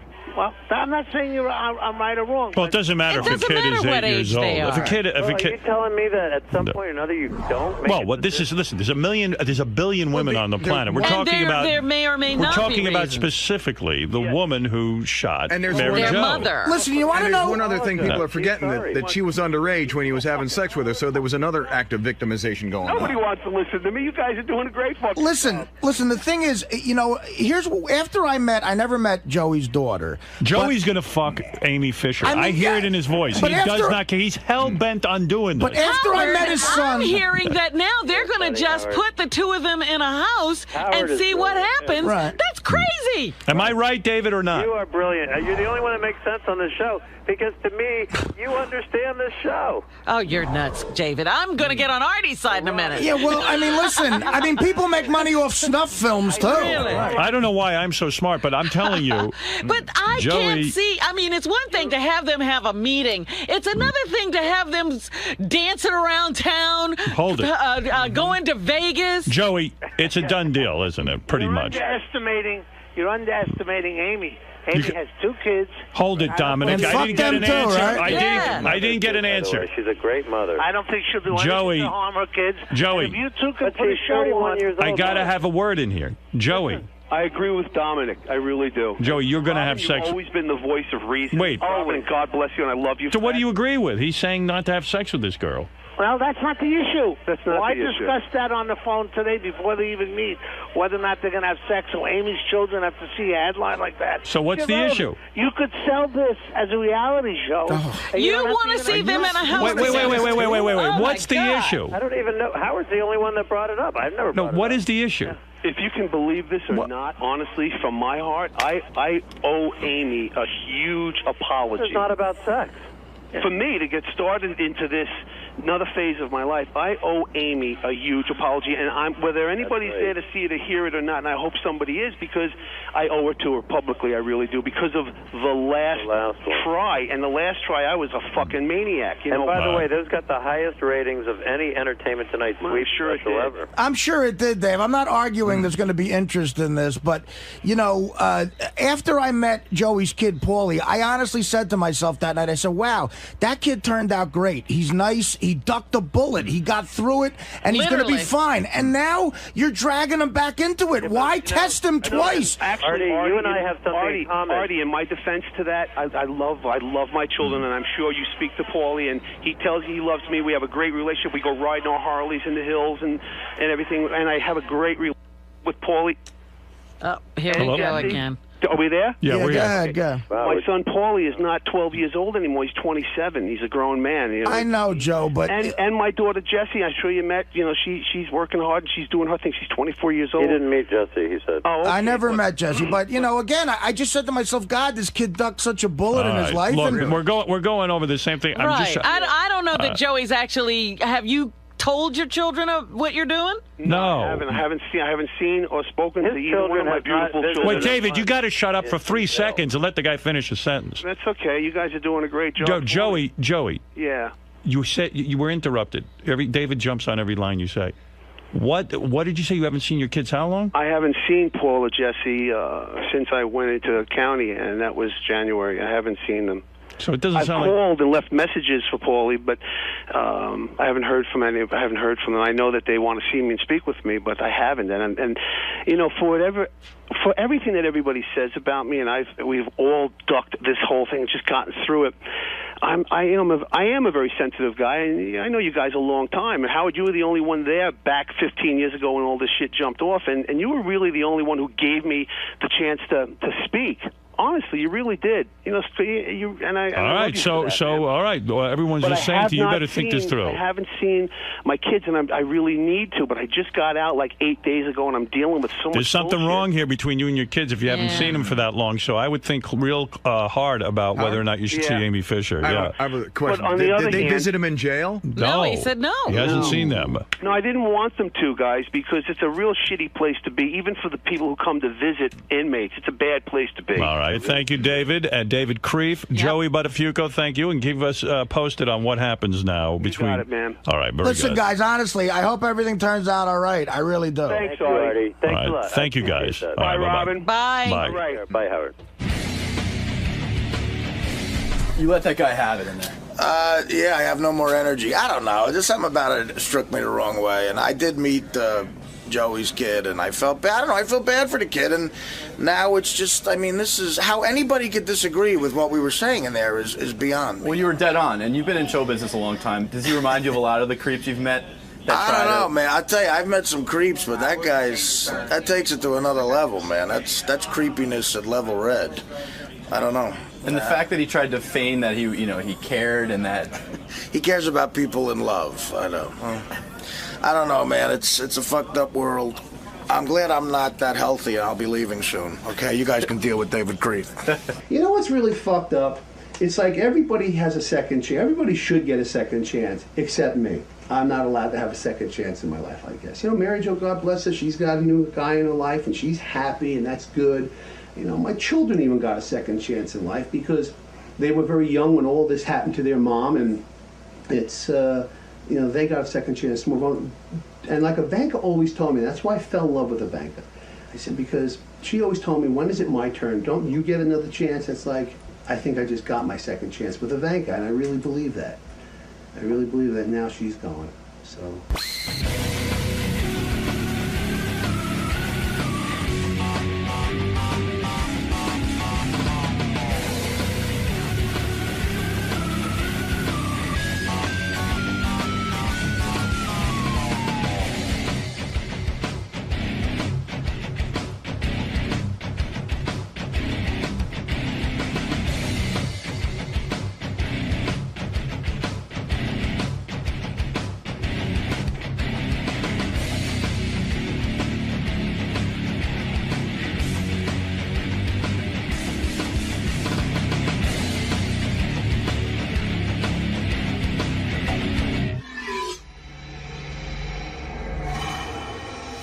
Good to see you, Jonathan. Thank you. Yeah. What's up, Mr. Kimmel? Good to see you, man. What's in the background? What's happening, Brent, how are you? Good to see you. Everything good? Just like a Peter. I don't know what kind of undesirables you guys are going to have in that room, so it's going to be fun. May I start by asking who is the hot blonde in there? That's Cleto's girlfriend. Okay. Whose girlfriend? Cleto, my band leader. Yeah, what's up? Wide awake. I've been up for a while. I didn't realize I was late. I thought I was supposed to be here at 7:10. I apologize. That's fine. Jimmy Kimmel, who I enjoy and dare I say love. Actually, you had to explain your relationship. I thought it was very interesting, you explaining your relationship with Jimmy to Adam. I was upset when Jimmy left my house. Jimmy came over for a week in the summer, and when he left, I was actually upset. I was shocked. You were sorry to see him go. Yeah, I was like, wow, I feel an emptiness. Well, when Adam was here, he explained to Adam, he said, you know, I don't know what happened. I thought you would be my friend, but I like Jimmy better. Yeah, I always thought, like, Adam, like, when I first met you two guys, like, I didn't really know anything about you guys. And then I thought, well, maybe Adam's the more talented one. He is, actually. He's just not particularly considerate. You'll never hear from him. I mean, Adam lives an 1/18 of a mile from my house. I barely ever see him. Is that right? Rarely hear from him. Oh, yeah. He'll buy houses and not tell me. It's weird, like, and then, like, I started to get to know you, and then I started liking you better. And you even said to me, you said to me at the beginning, I remember you even said to me, I'm surprised you seem to like Adam better. I called you at one point. I think I said it on the air. I think we had it. You even said it to me in a private phone call. I'm sure. Yeah, and I said, I know I'm calling you, but I know you like Adam better. He goes, well, you offered Adam a job. I go, yeah, I guess maybe I do think he's more talented or something. And then all of a sudden there was a switch. Yeah. And now I like you better. You know, yeah, I'm like, Adam's like the head cheerleader, you know. Initially you think, oh, I'm really attracted to this great beauty. And then I sneak in, you know, president of the student council. There you go. And then you and Sarah got, you know, we went on vacation together for a couple of days, and then you came out to my house, and I really, like, I enjoyed being with you. Like, we would go fishing together, and it was like... He was a good fishing buddy? It was very Brokeback Mountain. I mean, Who's the girl? Who's the girl? Oh, Jimmy. I suspect that, like, Jimmy has a lot of male friendships where he's a good guy and can relate to people. And he can, actually converse and enjoy keep them. in touch. You know, he does all the things that could make a friendship. Yeah. And this is so rare for me. I don't ever like hanging out with anybody. Yeah. So it was really nice to, like, kind of have a male friend. But is Jimmy doing all the heavy lifting? No, it's not like that. No? Right? I mean, we just Did you start it up, though? Did you have to get it started? I think the moment where we really fell in love was we're out on that little boat together in the middle of the lake. Fishing. And I was goofing on Howard because he was so scared of this beautiful swan that was in the lake. Oh, no, you were afraid of the bird? And then this thing reared up and spread its wings, and I almost jumped in the lake and started swimming back to the house. Like, you gotta be kidding me. Oh, that's funny. Yeah, we were like the Two Stooges. I go, there's a swan that, like, they attack you. So it started attacking, like, it started to swim in, and I ran, and then Jimmy goes, he's laughing at me and everything. All of a sudden, the thing starts running after him, and he runs. I grabbed the oar. I was ready to fight the swan. You were going to fight back. Yeah, that's going to look good, beating a swan over the head. That's a great headline. Kim will kill swan. Yeah. Hey everybody, I'm Isaac, this is Taylor, and Zach, and we're Hanson. We are Hanson, and we are about to go on the Howard Stern Show. Should be interesting. It'll be fun. We're psyched. Gonna be a good time. Howard likes to get personal with his guests, ask a lot about their... Yes, we've asked him to please keep his clothes on, because we don't want to see his boobs. Well, you know. Man boobs. I think we're the type of band that people really, they want to get intimate with, I mean, honestly. Yeah, exactly. So, you know. Yeah, Howard forth, you know. Yeah. I don't know, yeah. Wow, that was not too intimate. No nudity today. Let's keep it. Let's keep the clothes on. We're doing our best. Yeah. The last time I saw them naked was a really long time ago, and I want to keep it that way. All right, fellas. Have fun. We'll see you inside. All right, thanks. Jimmy Kimmel is with us. Jimmy Live, weeknights at 12:05 on ABC. I'm happy to have as my guest Hanson. Hey, thanks for having us. All grown up. Yes. Yeah, what happened? You didn't come on when you were young. Yeah, we tried to get you guys in there. I think it might have been dangerous for us to come on. I think your parents maybe stepped in. Maybe they thought better of it. Maybe, yeah, somebody that was smart at that particular point was like, you know, that might be scarring for an 11-year-old. I think it's a mistake now, to be honest with you. You know, it could be. I still think you're too young. Come back in 10 years, then you'll be ready. Yeah, we're psyched to be here. Boys, what's it like? How did you get discovered? Was your mom pushing you into this whole thing? You know what? We just were completely, overzealous, I think. Yeah, I think we kind of had the antithesis of stage parents. It was kind of like we were dragging them to the gigs, not the other way around. Well, but, I mean, clearly we had a lot of help. I mean, I was 6 when we started singing. We played our first gig when I was 6. I was always so angry with you guys. You were young, and you were probably getting laid more than I was. They weren't. And I equate everything in my world with who's getting laid and who isn't. Sure, right. And I mean, okay, you were 6. Maybe you weren't getting laid. Maybe you had jobs. I don't know what you were getting. Who started them with instruments? I mean, who told you to pick up a guitar? I think it was Isaac. You wanted to play guitar because he loved Chuck Berry. So he was like, Chuck I want to Berry. play guitar. And obsessed with Johnny B. Good. And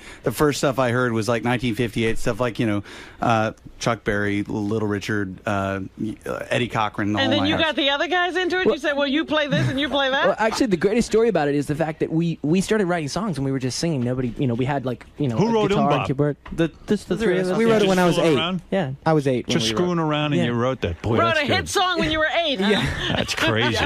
Well, people go, Ombop. Where'd you make up Ombop? Well, we listened to doo-wop music when we were growing up, so like, that's where that makes perfect sense. Did your dad beat you like Michael Jackson's dad did? Like that guy really knew how to really work that Jackson 5. He was definitely. He did. Yeah. He was good. It was like a good dog team. They just. So nobody beat you. No beating. No. I don't think our dad would understand that. Like he was the guy that like he'd come home from work and like my mom would be like, the kids were like they were totally like screwing up today, and then he'd be like, okay, come back here, and then he'd pretend like he was supposed to like give us a swat or something. But you like guys that. were clearly way more talented than any of the kids in your high school. I mean, you guys actually had a professional Well, sound. they weren't even in high school. He was 8. They were 8.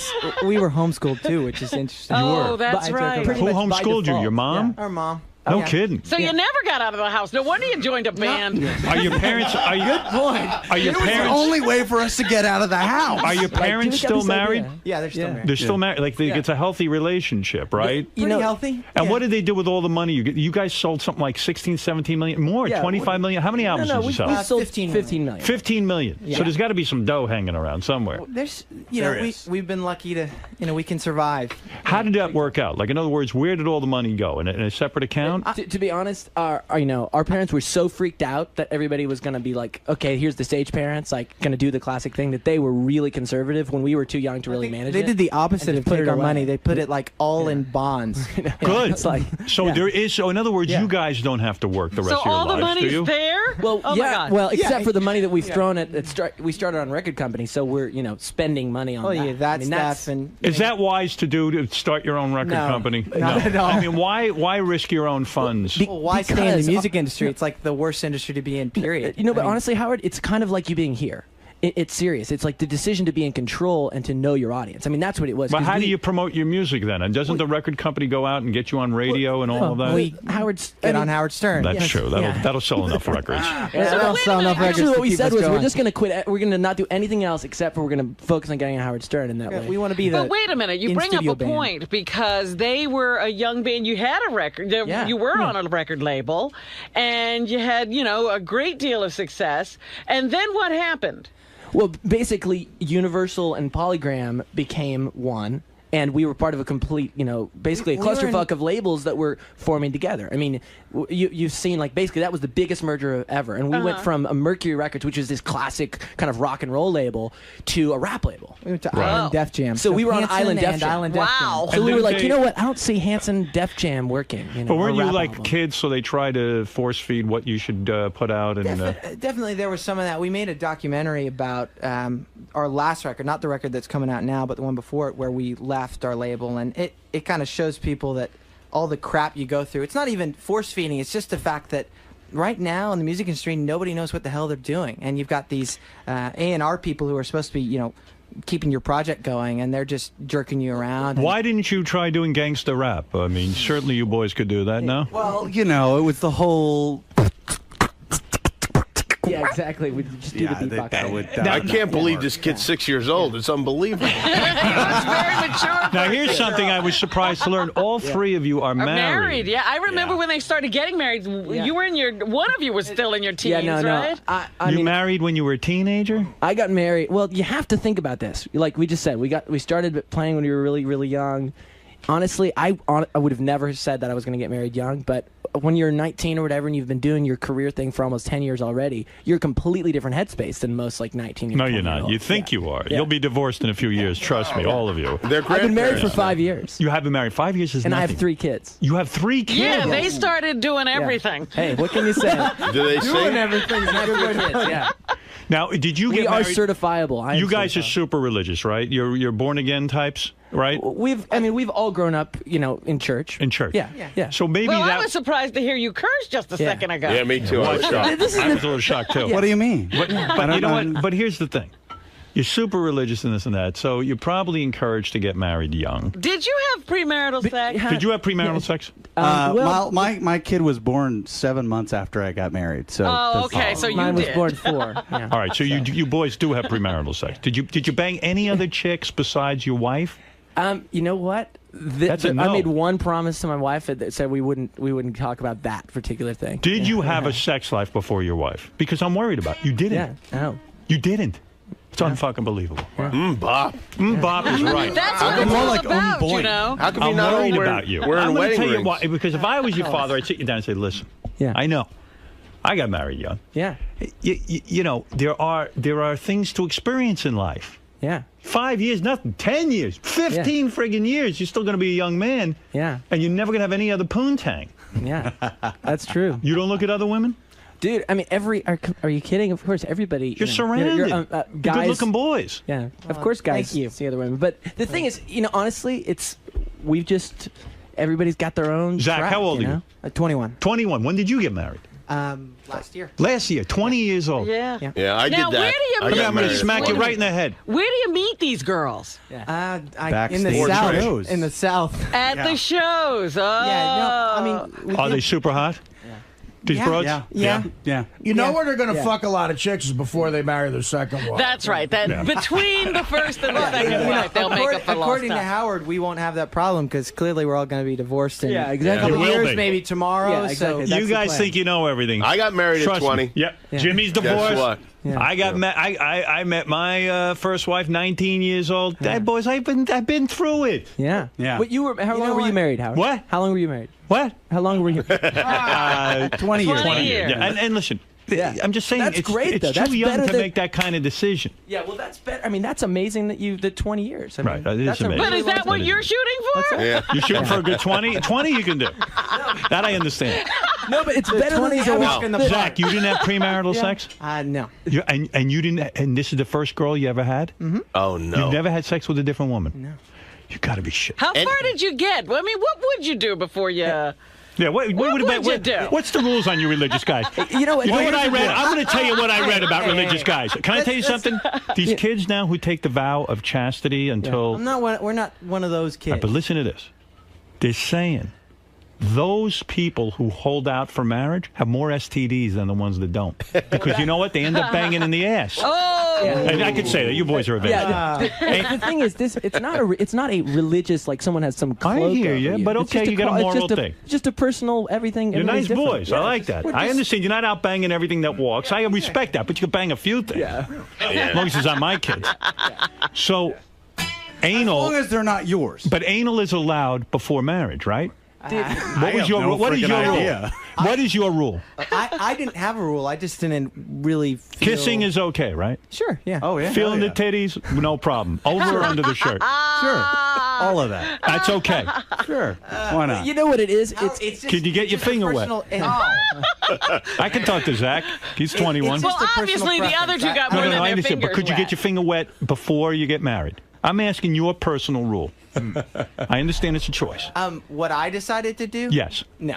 You didn't get your finger wet. Oh. What about your foot? I did swim. I have done swimming. It's a So, fungus. Zach, it was You get okay to fungus from that kiss. stuff. It was okay to kiss. It was okay to touch the titties. Yeah. But not to get the fingers. Not to go below the waist. Am I correct? I mean, I don't know where he got that rule from. I know. What I'm saying is, what Kids I'm are saying free. is, From what I'm hanging saying around is, with you two. No, what I'm saying is, I don't think any of us really thought about it that way. No, nobody was going like, but Zach's Well, hardcore. well, wait a Zach's minute. a really good We kid. can't talk to you He's like 'cause Jesus. You Yeah. went all the way. Yeah, you're dirty. We're not talking to you. You're the bad one. Zach, you're like Jesus. You're a good-looking guy, and you turn down the broads, and you didn't. Technically, I don't think we know if Jesus was good looking or not. 'Cause that was the we don't thing. even know if he was black very or... no. He was a white guy, had a beard. I've seen People will pictures. follow of him around. Trust me. So you don't believe the guys on the street corner? You don't? No, you know, get out of here with that. Are you kidding? You've seen the pictures of Jesus. Look like a swimmer. Yeah. Here's how He we was know definitely a this. swimmer. He's probably an Olympian. This is a weird thing, is because, like, I got married that young because I was certain I would not be able to find another good-looking girl to have sex with me. Me too. Look at these three These guys. guys good knew looking- there were and they're other rock girls stars. out Yeah. there. Yeah. I don't understand this. We are not that good looking. Oh, no, you are. please. Give a Look at shit us and then about- look at you. about being good looking. No. I hate Here's that. the deal. You could get a lot of women. You got the music. Right. You guys are talented. If they didn't play You a got lick of money. music, they'd get girls. Yeah. Look at these You could three. get They pussy. were singing, and the girls were screaming. You never banged a Playboy Playmate or anything. No. You know what, Dude. Howard? Honestly, in all truth, know. every guy, you're a guy. I mean, it's like the Wayne's World thing. Swing, swing, swing. I mean, you see women, you're attracted to them. But everybody had. You're gonna change. That's just who we are. And for that matter, none of us, like, every guy had their own thing. Like, nobody was looking at the other guy. Do you look at pornography you on the guys internet? beat off to porn? I mean, I try not to, But you do. Yeah. But you fail. You know, what's the statistic? Why try not? 90% of men say that they Isaac, you masturbate, beat and off, 10% say that they don't, but they're lying about Isaac, it. you 10% beat are lying off, about right? it. Yeah. You seem like to be real honest. Mbop is about beating off. Yes, It is? exactly. You're totally right. Is it about beating off? No, it's actually very serious. Strangely, it's a very serious. Well, let song. me get back to you. What's more serious than beating off? You grew up in famous, good looking. Right. You meet. Rich. Where did you meet this broad you married? Honestly, I met her at a concert. At a concert. All right, she was a fan. Well, People used to ask us. we did a thing for Macy's. She was modeling for that, and somebody who worked for us. So she's a hot chick. There's no she's question. hot. I understand. She's that. beautiful, yeah. Then you're going out, and she probably even said, "Hey, listen, man, I want it. Give it to me." Yeah, she didn't understand these rules, did So she? you're like the chick. You're holding out. You're like, no. I'm serious about you. Running away from her. She's a Southern girl, dude. No, she's got. a Southern She belle. actually You has don't integrity. understand the South if you're saying that about a woman from I'm Atlanta. just trying to understand. So did you have like wicked blue balls every time you were around this chick, or did you beat off at home? I mean, what did you do to get through this? This is incredible. It's a talent, you know. How long did you know her? Yeah, she's a couple years older. She's 2 years older than I am. Oh, yeah? We dated for 5 years. 5 years. 5 years. You never went below the waist. Wow. You made out with her. Yeah. And you get a wicked boner. And then, like, what'd you do? You went, you ran home and beat off, right? No way. Or you, what do you do? You go home and pray? I mean, what the hell do you do? What do you play wiffle ball? I got to know about you. No. Praying doesn't solve that problem. Howard's actually curious. What did you do? Because I want to know. I'm so fascinated. I actually took He's the syringe and I please tell drained me. it I'm out. trying to figure this You out. drained it. Yeah. All right, you drained your lizard. What your brothers were It's a impregnating siphon. their future brides, and you were not having He was sex? the only one, yeah. This is unbelievable. He's And Zach, talented. could you dry hump her? Like, could you just like let's say you're on a date and you're in your car. Can you just get on top of her and thrust like against her and do it that way? Howard, Are you you're allowed completely to? missing the point. What The am I point- missing? The point is, it's not about. Nobody set a set of rules. He just said. I'm asking Zach what he did. Were you allowed to dry He's hump? trying to get literal on May 4th, 19... Yeah, May 4th. What happened? Would you ever isn't that a leap of faith? Like, how do you know you're going to be sexually compatible even with your wife? Like, the wedding night is like, shit, what if we don't dig each other? Like, What happened on that wedding night? That's what they call annulment. Lots of good stuff. Yeah? How many times did you get off of your wedding night? Like, how many times did you just guys go bone like the second the ceremony Yeah, was how over? long were you away? Like a month? It's very romantic. Yeah, we actually just got back. Yeah, Zach's been gone for the last year. They or made so. the record without Can I me. tell you something? I had a buddy. How many minutes was your cock actually outside of her? Oh my goodness! I mean, that's great. And your girlfriend was a virgin too? Yes. She was. Yes. Oh my goodness! Like I said, she's a Southern woman. Did you have a moment? Classic Was Southern. after the first time you had sex? Did you go? Was there a moment where you went, "What the? Why the fuck didn't I do this sooner?" Honestly, I know this sounds bad, but I said, why the fuck have we been making such a big deal about this in our culture? I mean, it's great. Yes. Yes. But it's made to be so glorified. So you prefer masturbation? No, I'm saying that I think sex is awesome, but No offense, you might be gay. I'm not. Trust me. If you were gay, I then you am would be not saying that. gay. But what I'm saying is like. We glorify it to such an extent. It's incredible. It's this awesome thing, but it's on like every billboard. It's on every TV You're goddamn show. right. You know, it's like Sells. I gotta show you. I how to do agree. that. No, look, I am not straight, whatever, You're not religious, straight? not straight. All right, that's what I thought. You know, but I don't know. Sex is an awesome thing. Can I But tell you something? I had a buddy. We were in college. Yeah. Gets into this girl's pants. Long story short, turns out she's a freak. He can't get his penis in her. Dry as can be. You know what I'm talking about? Sure. Okay. The desert. He finally gets in there. He comes home and he says to me, "Take a look at my penis." Now, listen to this. He shows it to me. It's black and blue. That's how much work he had to do to get into this Look like chick. Jeff the Drunk's ass. That's Yeah. a problem. Now, can I tell you something? What if on your wedding night you get there? Who knows? She locks up on you. Whatever.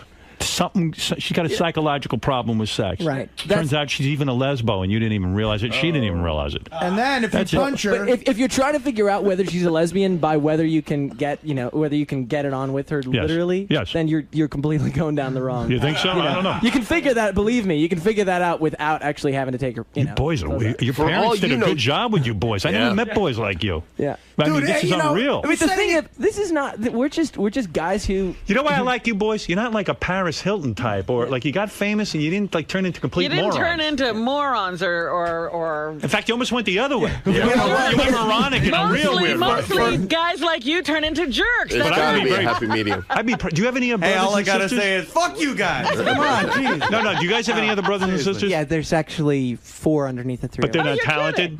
No, not at all. Probably jugglers or something. They're not really. They can probably fart at will. are they all ugly? Oh, stop They're it. all ugly. There's 4 other horribly of you? disfigured. You guys can't find broads to fuck you in Atlanta. Ask the Falcons and the Hawks where they find them. Believe me. No, dude, it's not a matter of finding them. And your it's just a matter of wanting them. And your parents like you 3 the best out of all the kids, right? Of course. I would think so. No. I would. I don't know. I You know, would. I'd have to ask them. we're pretty nice. We bring pretty extra nice gifts guys. every month. You're good dudes. Yesterday we were back. But what do the other kids do? They just sit around living off the fat of the land? They don't even have to pick up an Well, the oldest, it's 18 and 16 and 13 and honestly, the thing is, we 9. did our so own- they're all we- pretty young. We've I been mean, almost like most people, even in our family, aren't as crazy as we were. Robin, Start being a band when they were that You young. know what they do, Robin? They do the same thing I'd be doing. I'm 400 pounds sitting by a pool on Tuesday afternoon at 2 o'clock, and someone says, "What do you do?" I don't do nothing. You know, my brother wrote that song, Mbop. I'll tell you, Hey, in man, my if you need some family, I have a sister. Yeah. Okay. And my parents have totally forgotten her. That you have a sister? That's right. Because I'm famous. Sucks for her. Absolutely. She's probably has I'm some famous. real Do you still psychological keep in touch with problems. her? I'm the favorite child. Of course I'm in touch with her. Yeah. I mean, You like to remind you her still that you're talk the to her. favorite. I call her up, I go, ha, ha, ha, ha, ha. I'm the favorite. Is she an older sister? Yes, no, I'm just kidding. So she beat you when you were. She was, No, it was she's the brother great. sister. I send her all my clippings, let her eat her heart out. They're in touch. She doesn't have the main number, but they're in touch. All right, and when you watch American Idol, do you kind of laugh at that? Because I yes. love what you supporting this NGI thing, because I think ultimately I've been talking to different people about it. I think in the end it's going to be that the worst one really does win, and it's going to turn into that, and they won't be able to stop it. Right. Because ultimately it is just about the kind of the shock and awe of I mean, like the whole. It's not William about Hung talent. thing. It's about entertainment. Though there have been some talented people that have won. I mean, there. Actually, Phil Oklahoman, Carrie Underwood. Yeah. She's tearing up the country chart. But yeah. Didn't you think when you got married at 19 that you had it all figured out too? Like, didn't you think, well, yeah, of course it's going to last forever? No, I wasn't. I didn't know what I was doing. Anything. He said, "I do not know what I'm doing." But if I was Hanson, I would have known. I would have known too. Well, you know what? I always think of the Kobe Bryant thing. You know, we were talking to Magic Johnson just before Kobe got married. And he said every one of us has tried to sit him down and tell him, but you can't. You can't tell a 19-year-old who's making hundreds of millions of dollars. Zach, you never answered the question. How many times did you get on with your wife the wedding night? Was it like 5? Yeah. It was. Wow. It Awesome. was exactly 5? I'm not going to divulge exactly. Why but is that? It was. I don't know. It's 'Cause he wants to it's stay a married. respect thing to my wife. It's Really? a respect thing to my wife. She asked me not. You to actually really divulge respect that your stuff. wife. I do respect Wow. my wife. All right, You okay. guys She's are far more living in the talented than past. I am. Yeah, I know. Yeah, we are. We have some rules. You're making us feel bad about ourselves. I'll be honest with you. Yeah, I mean, you seem a little too perfect. You know, it's whatever. but I wish I could Fuck adopt it. you. You know, it's just. Everybody's got their own preference. Yeah. I'm not Well, telling we'll be everybody, watching don't you. have premarital sex. I'm We just saying will I be did watching it, and that you. seemed like the right thing to do for You me. See boys- if this thing works out. You boys smoke a little weed or a little heroin? What do you do? We smoked. Yeah, we've definitely smoked. But we're more tobacco thing.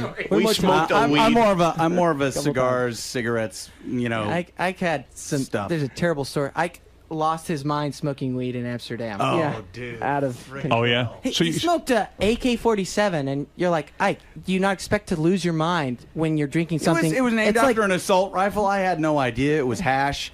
I'm Right. not a pot guy. Right. I don't really like this stuff particularly, and I was just like, oh, what the hell? And this was like, I was always kind of like, I like whiskey. I like stuff like that. I like red wine. I'm an alcohol guy if Right. I'm gonna have anything. dark stuff. Or the dark stuff exactly. None of the green stuff. Yeah, so weed makes me paranoid. Paranoid is one word, or Rain Jimmy, Man would you be should another never word. try marijuana. I shouldn't? No, because it will make you paranoid. I've heard that. I've heard that. Jimmy from will people. never touch drugs. Yeah, that's right. All right. Jimmy looks like he's on drugs right now. What do Oh, you I'm think? sure he is. You know, I was just wondering. I just read in the paper that J-Lo got like $1.4 million to show up at a private party or something and play for like an hour. Yeah. Do you guys ever get that kind of deal going? Like, do you ever go to like someone's house?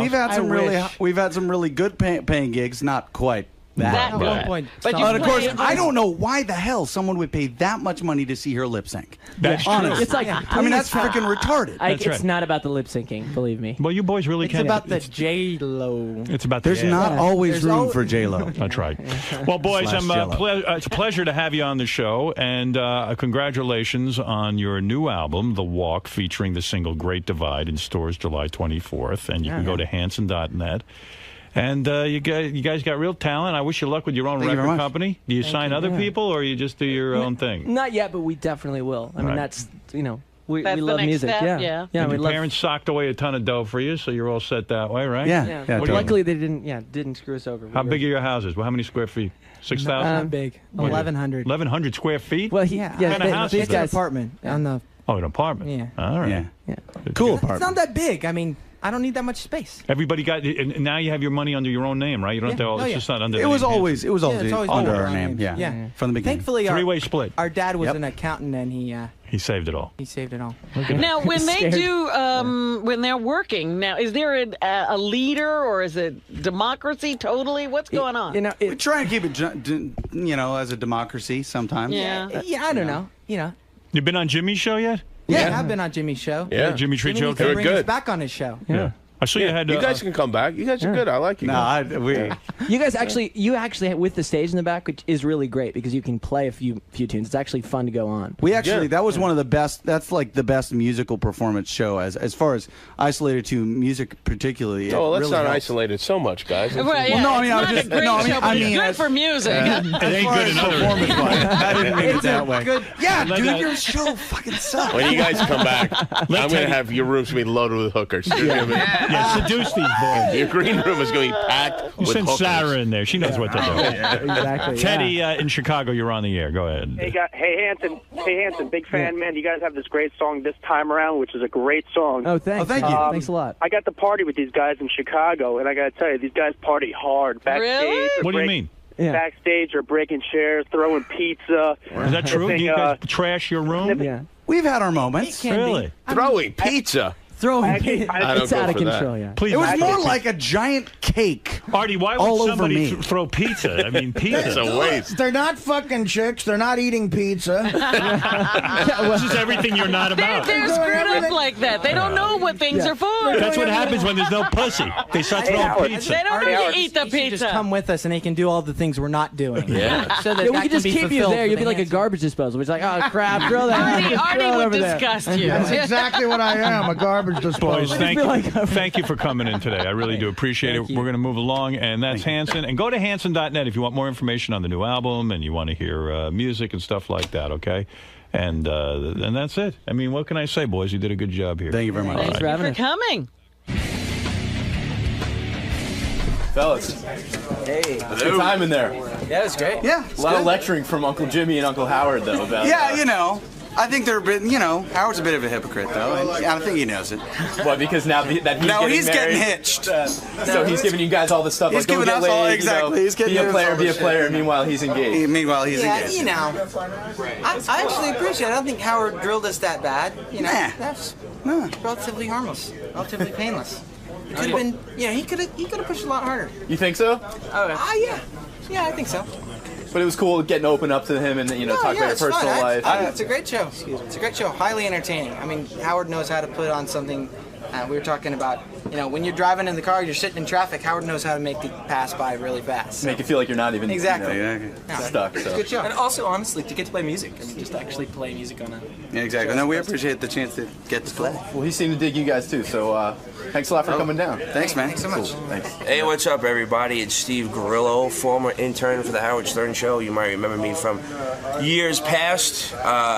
What Howard didn't know all these years is back when I was on the show, I kept a very detailed journal of me working there.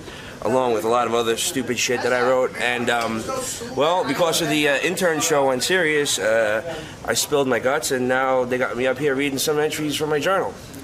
Check it out. So we're gonna find out some pretty cool behind-the-scenes Well, they're gonna stories. find out as much as I let them find out, because I'm up here for another reason also. I want another shot at my radio show, which sort of just fell to the wayside, which everybody seemed to like, and I got pushed to the curb for no reason. So we'll see how much he gets. If he lets me, get another shot.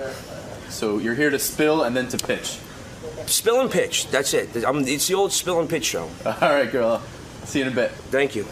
Hey, Steve Grillo's here. Steve used to be our... Oh, let me just mention this. I think Hanson's management was a little disappointed. I guess I What fucked did you up. do? I didn't play their new song, Blue Sky. Here's a little bit of Hanson doing... Hey, Grillo. We don't want to hurt Oh, hey, them. Grillo. How you doing, buddy? Grillo, you gained a lot of fucking weight. I got fat. Leave me alone. Yeah, did you get fat? Oh, my wife likes chubby. Well, you're fitting the bill. Yeah, Thank your you. wife's happy. You got Artie's my hero. What happened to you, man? What happened? What do you mean? He used to be really into his physique. Yeah, and dude, I working just out. let go. I didn't give a shit anymore. It's nice to fucking eat what you want, I tell you that. Take off, right, your, Artie? take off your sunglasses. Let Yeah, me no, see. my eyes are all swollen. I've been working since 10:30 last night. What do you Well, do? Thanks. What do you do? been doing? Even with all that drinking, he's hyper. Oh, I'm on the air. I'm hyper. And he scares the shit out of me anyway. So. Oh, Jimmy? No, you. Me? What did I do? I still have anxiety dreams about you. What do you mean anxiety dreams? Oh, I don't know. I'm running around and you're screaming at me and nothing goes right and it's horrible and I wake up in a cold sweat and it's like yesterday, you know. It still happens up to this day. You were my intern. You smell like a bar rag. Yeah, I just got off of work. Look, I got a bottle opener right here. I was bartending all night. You were my intern for how many years? 7. I didn't know you kept a diary. Yeah, nobody did. Yeah, Gary said he saw the diary. It looks like a 4-year-old wrote it. Well, pretty much. Same thing. Yeah, That's Steve Grillo. Gary, I think, has a theory that Steve might be like either learning disabled or... Oh, yeah, I got dyslexia coupled with attention deficit disorder. Yeah. How long What were happened you to in just being Hunter stupid? College? Yeah, exactly. Right. Well, you know, back in the day He's when got I was a that kid, I too. was stupid. Right. But now I have an excuse. You have a diagnosis. Back then, they were like, Steve's a little slow. Right. He shouldn't be in this class. And you were primarily in charge of my baked potato. Yes. And you were the guy every day, 8 o'clock, you had to bring in the baked potato. Yes. And that always was a problem for you, right? No, I loved it. I lived for it. So Steve today has agreed to read from his diary. And this is great. How often would you write in your diary? Here's 5 years, Robin. Wow. Wow. I love Gorilla. He's one of my favorites. He's one of my favorites. I No, love but even Artie. before I came on here, you know, I never worked with him, but I used to love when you guys featured Gorilla. You guys would do Gunga Din. the impressions and him trying to explain his way out of things. And It everything. never worked. He's drinking an enormous Budweiser I've right never now. seen a can I have a that problem. Leave me large, alone, yes. all right? Are you an alcoholic? No, I'm drunk. I don't go to meetings.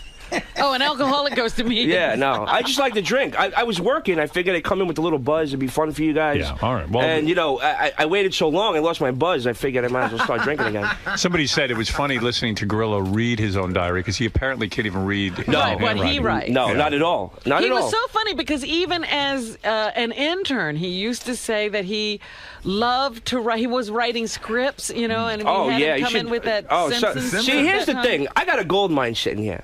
Like, you should hear some of the shit that I wrote. I didn't know what the fuck I was thinking, but it's brilliant. And before I'll read you a couple passages, wet your palate. But I want to talk about getting my show back on the air. All right. Well, you know, why don't we hear some of your diary? I'll give you a little taste, but you're gonna get hungry for it, and you're gonna want the rest. Because I got 5 years here, pal. Ralph said to me he would tune in if we would give Gorillo 5 hours to read all of his diaries. He would just listen, tune in and listen. I'll read you the shit about me being here, but everything else, you know, There's other that's shit off limits. in there too, huh? What do you mean the other shit is off limits? Why?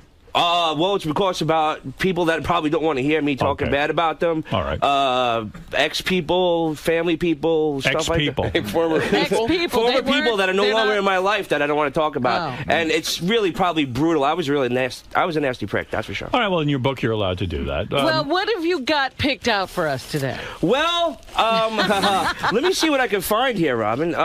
There was one point where I left the show, and it was like the first time that I was going to come back on the show. Uh-huh. And it was like one of your birthday shows right after I left. And I had called Gary thinking I wouldn't have a problem getting on the birthday show. I called Gary, and he was like, well, I got to call you back. I was like, call me back. Wait, it was me like, okay, no problem. So Gary calls me back, and he's like, all right, well, if you're going to come on, you have to sit with the whack pack. I was like, wait a minute. So you were really insulted. I was like, I didn't think I belonged to sit with the whack pack. Right. So to redeem myself, at that time I was standing in on The Sopranos. That's what they said, by the way. Right. Yeah, exactly. At the time you were standing on The I don't want to Sopranos. sit next to the gorilla. It's a fatty for boy. So anyway. Read the paragraph. Come on. All right. So listen. Let's hear from your I walked diary. in, right? And I redeemed myself by bringing the kid from The Sopranos and Mia Tyler, Steven Tyler's daughter. And I walked in, and I saw you and Robin at the podium. You didn't see me, and you saw me, and you went, "Oh, look, there's Gorilla." And you pointed. She pointed to you, and you went. And you didn't see me. You went, "Oh, who cares?" And you blew me off. Howard, Right. he didn't hear this. Howard, he didn't hear this. He saw you mouth the words, "Who cares?" I know what I saw. I don't care what. If God came down off a cloud right now and said, "That's not what he said," bullshit. You mean you didn't hear me say who cares? You would argue I with know God. I saw You know what I went, said. You went, "Oh, who cares?" And you do your hand like But this. you didn't hear and you it. went. Oh, And really? you didn't know. And then. Well, let's hear your passage. Oh, of well, that. I gotta find. Hold on. All right, now he's got to find it. I gotta find it. Well, you got all those yellow slips in there. What are I they know. for? I don't know what year this shit is. I don't know what you want to listen to first. I can't even. You brought it up. I did the You brought it pre-sale. up. I didn't No, bring you it up. brought up the story. I We think. asked you what you wanted to Can I tell you read. something? Yeah. I told him 3 specific passages to have read. I swear to God. Hoo ha ha. Birthday show. Here we go. Okay. I was sitting there with the star of one of the hottest shows on TV and the daughter of one of the greatest rock stars ever to live, who is also the sister to one of the biggest movie stars. In the past, if I sneezed, I got attention for it. I was part of the show, and for 6.5 years, you might think he would take... see, I can't even read my handwriting. Look at this fun part. Go ahead. He would... but for some reason, homie just ignores me. Homie, that's you, I guess. When he started talking to Robert from The Sopranos and didn't even acknowledge the fact that I was there, check out how cool this kid Robert is. The fucking kid was like, "Hey, Howard, I'm sitting next to Steve Grillo. He's my stand-in." And Gary made some wisecrack about, "Oh yeah, that's show business," but he just steamed right past it. Then fucking, then the fucker just goes, "Oh," and moved on. That, to me, was a fucking kick right in the face. Now, Steve, let me tell you something, because this is something you could never understand. Of course. That was nice. Yeah, that was good. When somebody has a radio show, Somebody, you. and I'm doing particularly a birthday show, it is very confusing to I wasn't sidetrack. asking you to suck my dick. Just, hey, what's up, Grillo? No, Although Steve, that wouldn't it have been wasn't bad. about you. That I would devote time to you another time, but it was a big show. It's like if Jimmy gets, I don't know, Robert Plant to walk out, he's not going to go, "Hey, there's the guy with Robert Plant." On his primetime special, he's not going to be dealing with his uncle. Listen, Right. that's fine with me. I'm not mad no more. Who He's knows? not mad But no you have this more. thought that, like, you see, everybody thinks that, like, I'm supposed to, like, fall apart when I see you. Oh, no. I don't think Oh, that. wait, I worked with I you was in long the enough middle to of know doing that- a show. I saw like Tommy Mottola come up to you one time. You didn't fall apart for him. Of course Why would I not. think you would do it for me? But it's But not how a did you just, question like, of that. When you're doing hey, a what's up, show, dude? when you're doing a show, Did I'm not he sitting not there. even say hello to you? No, When he you said, do- "Who cares?" when You were there. Did you can hear back me say up. "Who cares"? I saw you. Oh, you read my lips. Oh, I read All it right. clear as day. The fact But of the I'm not matter mad at is- you, bro. It's okay. No, listen, I'm just explaining it to you. You think it's easy. I'm sitting there trying to entertain millions of people. You couldn't say hello? No. It's irrelevant. The audience doesn't want to. Have you ever listened? I'm not talking even on the air. You didn't say hello to him off the air. Probably not. Not at a birthday show. I'm completely distracted. Well, it was the first time I had seen you since I left the show. Yeah. So to me, Who cares? No big hug, nothing. I told you, I didn't want like love. I just a little, hey, what's up? Yeah. What a It would make baby. me feel good. What else do you have to read for us? Jesus Christ. Oh, remember that time I sent you that note on Lotus Notes and I asked you not to read it on the air and you did? All right, go ahead. I just found that. What was the note about? It was when I was deciding to leave the show. Hold on, give him a half hour. Yeah. Thank you, Jimmy. It was when I decided to leave the show. Yes. And I sent you a note and I was kind of confused and I thought maybe I can confide in you for like 1 second. All right. And what was the note about? I was like, dude, I'm confused. I know you probably want to read this on the air, but please don't. And you did, and I knew when I read it that hey, Gary asked for a lot of shit. I got it right here. Why are you unprepared? Go ahead. Right here. Yeah. Okay.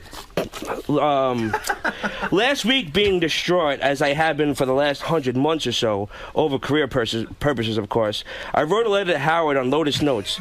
It basically expressed how fucked up and confused I am, and I asked him for advice. Does he smell? It's a big burp, a big beer burp. It's terrible. I'm Jimmy, come on. No, keep going. I don't mean to interrupt. Please don't. Thank you. This is my moment to shine. And also asked for him to keep it between us. Now, I'm sure if I'm reading this 20 years from now, or if someone else is reading it, you're probably saying, what the fuck, are you stupid? You didn't think that he would read it on the air? Well, I thought for one fleeting moment in some way, and out of desperation, that I thought he might not. But I take a step back from that now, and it's his job to take that on the air, and as you can expect, no fucking way he read it. It was brutal, embarrassing as any other time. My eyes were wide open, and it was opened up a little bit more, and I'm going to do everything I can to move on.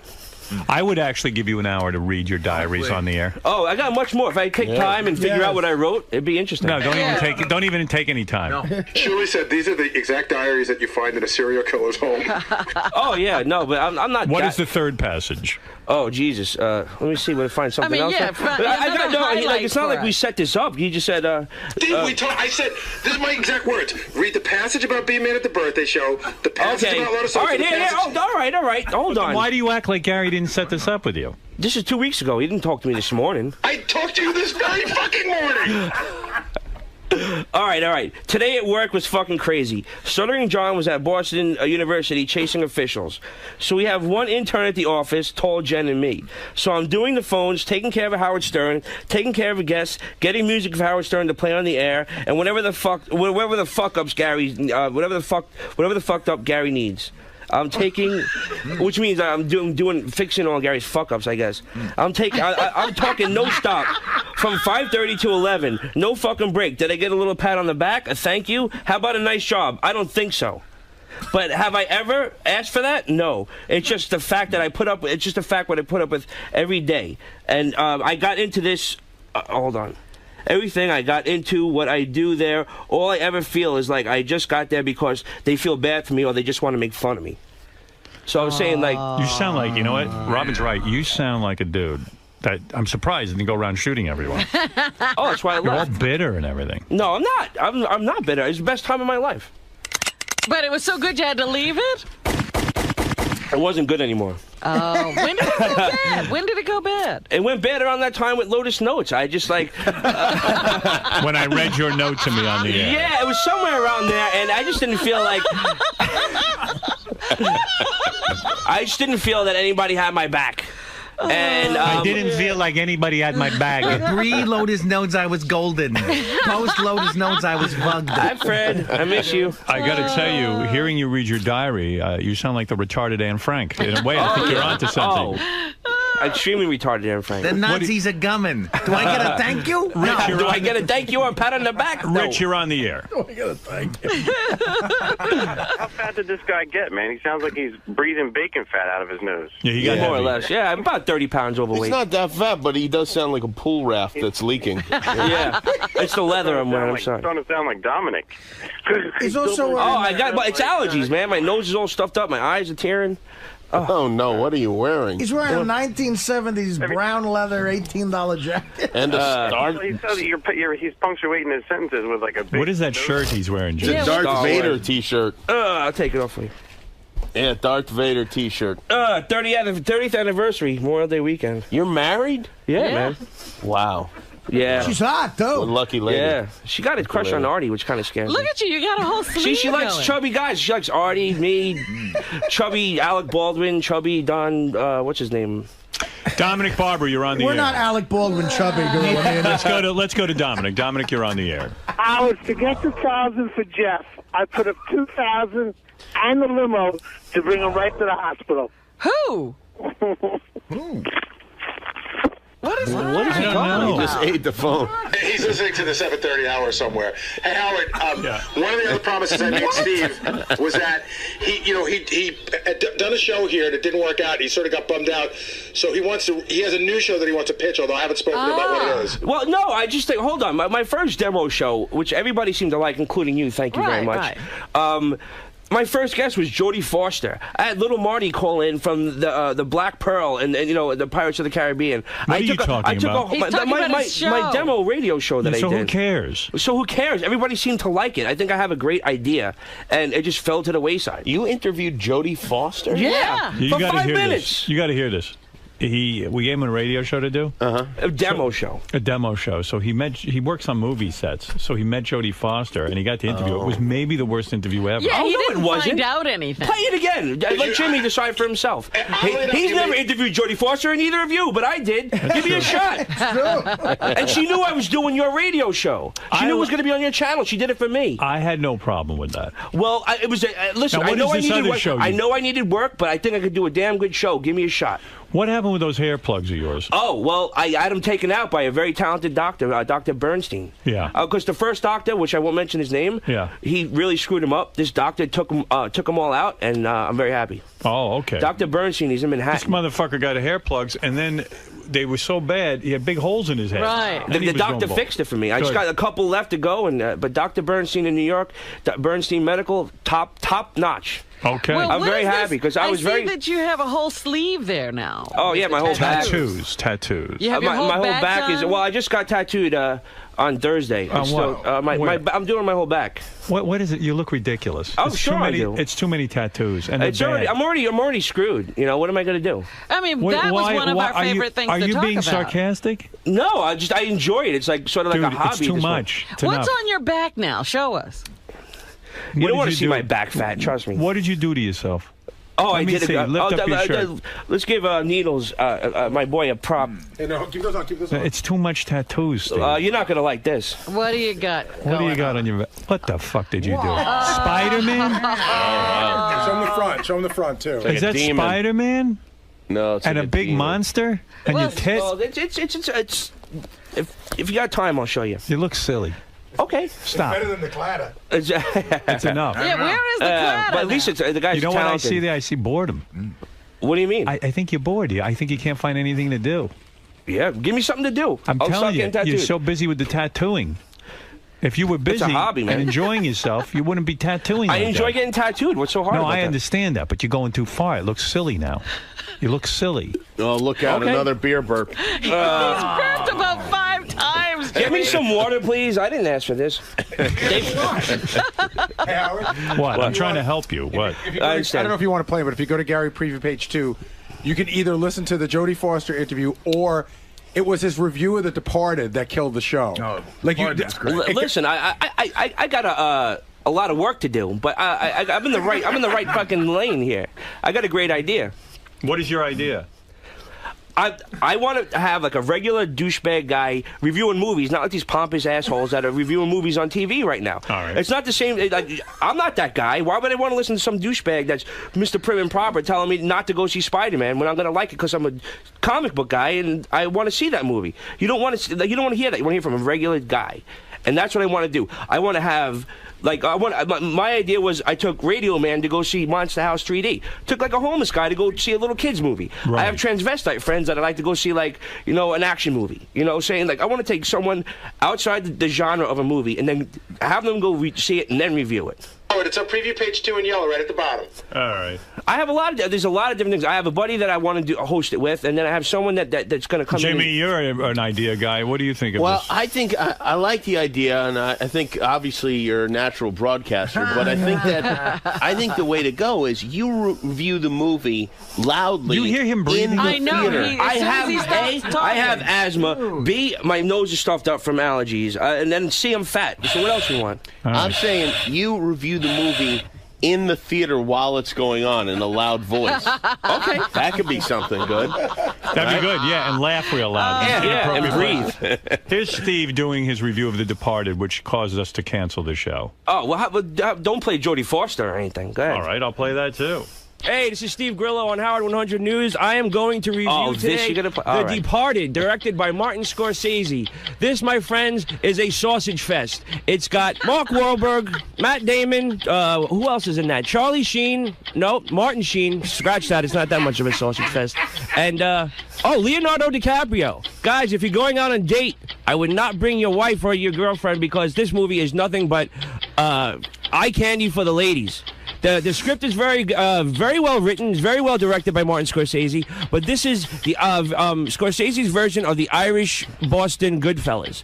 It basically takes place in Boston, and Jack Nicholson plays a mobster, and he infiltrates the special forces inside the Boston Police Department. I'll let you finish. This movie is excellent. I give it 3 out of 5 potatoes, and girls, you'll enjoy it by yourselves. By me, too much cock. See you later, Steve Grillo. No. Let's get back to what you had me do here. This wasn't part of the demo show I did. This is a 30-second review, All right, a 60-minute review that I wasn't allowed to have a script. Jimmy, what did you think of it? No, hold on a second. Put it this way, Jimmy, I had no script. Yeah. I wasn't allowed to practice. Oh, that wasn't scripted? Really? No, just understand something. I wasn't allowed to practice. I thought was hilarious. They said, go. I love that review. Go, and there was the review, but that wasn't part of my radio show. I understand why they did that, because it's better to have you be a disaster than to have you be mediocre. Okay, but how about this? I'm a disaster on my own radio show. Okay, but I also have a lot of more. Here is Steve interviewing Jodie Foster. You be the judge. Right now, I got a huge breaking story. I got a guest that is on the line right now. I've been waiting for her. She is an Academy Award-winning actress, Miss Jodie Foster. Jodie? Hey there. Everyone wants to know what you're wearing. What I'm wearing? I'm wearing the same outfit that I saw you when I was walking on the street. I know, because you never change, but hopefully you don't smell too bad. But the funny thing was, my wife was kind of funny. She saw you Saturday night. We were at the rap party for the Brave one, and she was like, "Oh no!" She said, "Wait a minute, that's what Jodie was wearing when we saw her on the street." I was like, right. "Oh, you were wearing that long flowy dress with the blue top." No, I actually wasn't. I was wearing something else. I wasn't wearing that. Oh, no, you're right. I was. Okay, I'm guilty. My wife couldn't stop laughing. She goes, "She made fun of you and she wore the same thing." But and I was also, you might have missed my karaoke. Did you miss my karaoke? I hope you missed my karaoke. I didn't. I fortunately did not miss your karaoke, Jodie. I thought you were very good, but I think Jill outshined you a little bit. I think she did too. Well, she does it often, and I picked some tough ones. I mean, Janis Joplin's kind of hard to pick. There's a lot of screaming going on, and she's the only one that can make that work. Yeah, you pulled it off. You pulled it off, though. But can we talk about what we're working on right now? Sure. Yeah, well, we're working on the Brave one right now, and since listen to me. This is like insane what I'm listening to. But still, no one knows what the hell you're talking about. I know. You know what? Who's Jill? Listen, there's a lot of things I can explain. I understand. Daughter, right? You're doing an interview. Listen to me. My first interview. You know what your problem is? You don't listen.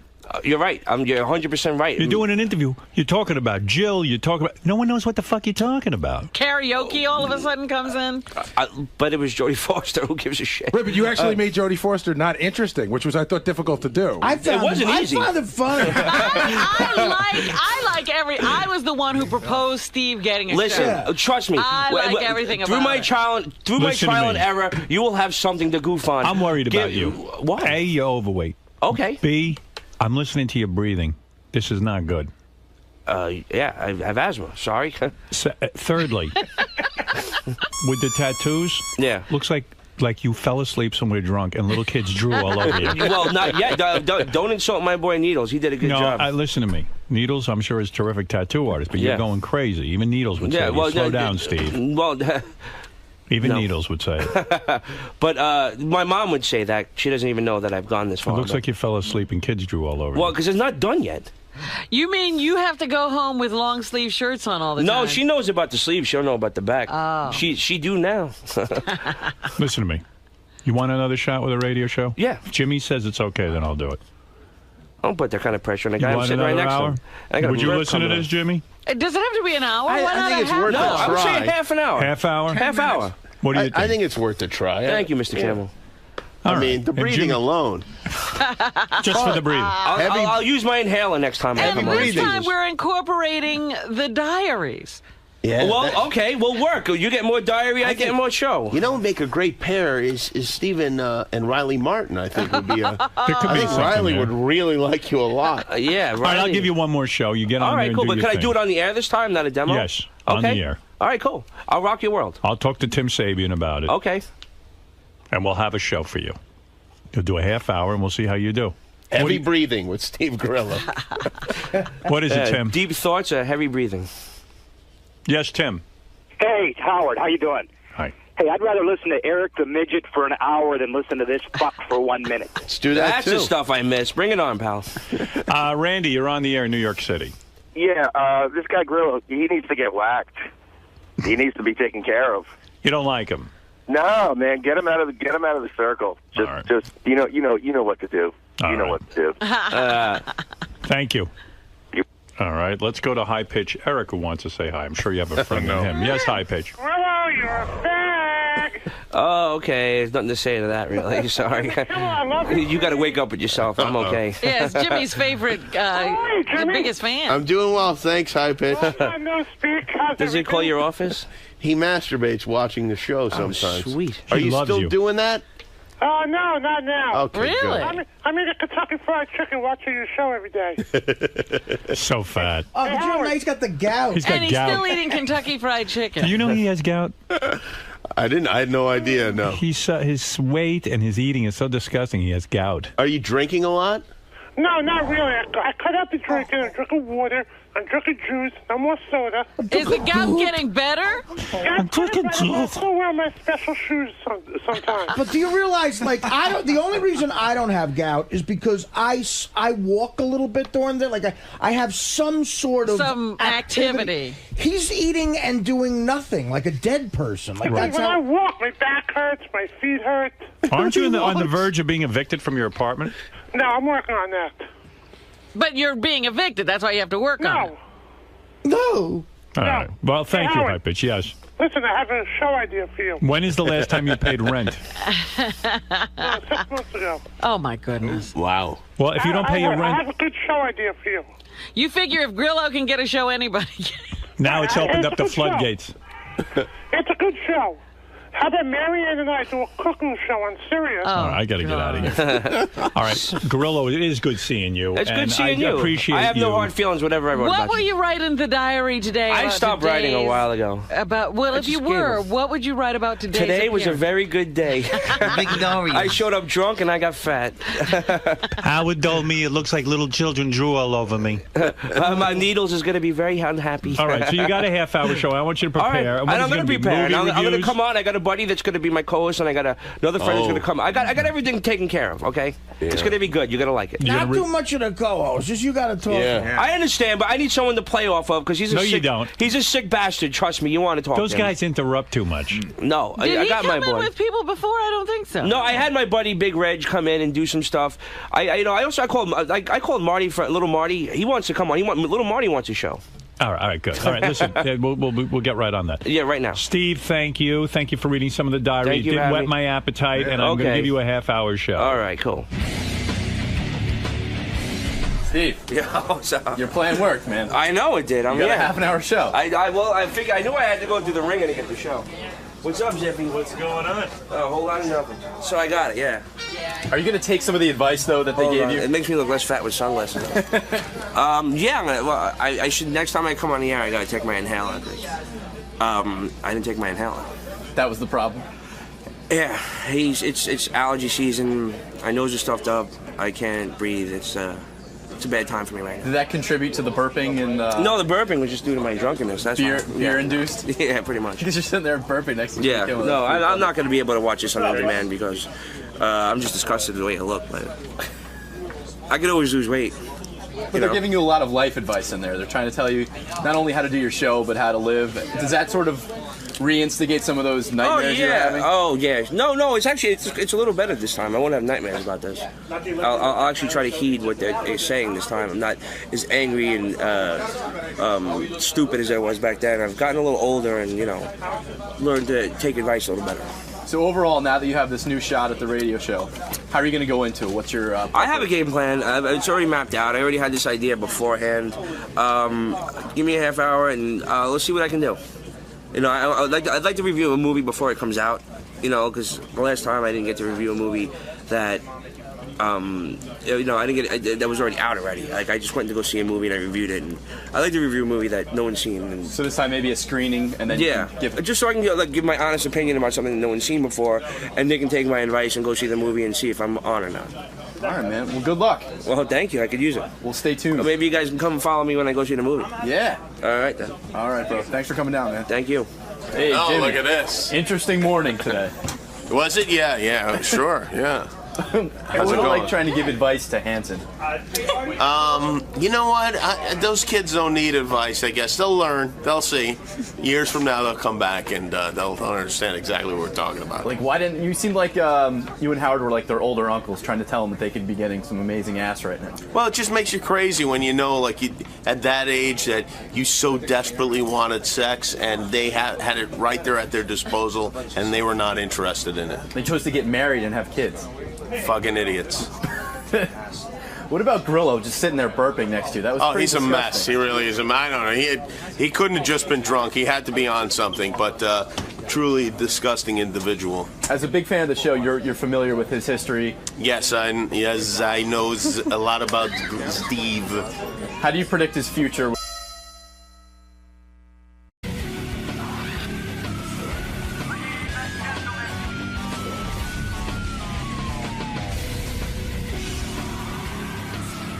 Hey, Joe, how are you? Good, how you doing? Nice to see you. You're back. I am back. It's been so long. I had such deja vu coming through the tunnel. Good memories, good warm memories. Of the man. Now he's at the new spot? Yeah. Gosh, I mean, this is like unbelievable. Good thing you didn't spend anything on the facilities here. It's like sensational, man. Long way from Jersey, baby.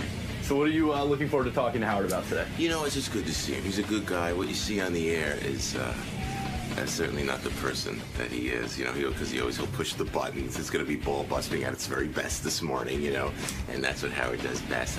I'm looking forward to seeing Fred and Robin and Gary, you know, and I love Artie, you know.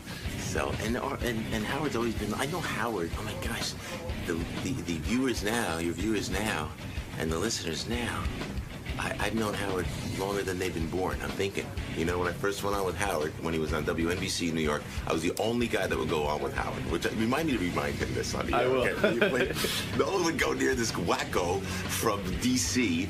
I was the guy that went on off of Saturday Night Live, and I remember Howard doing dueling Andy Rooney's, and me thinking to myself, hey, who's this guy's got enough coyotes to do this right back at me? And I fell in love with him right then, you know.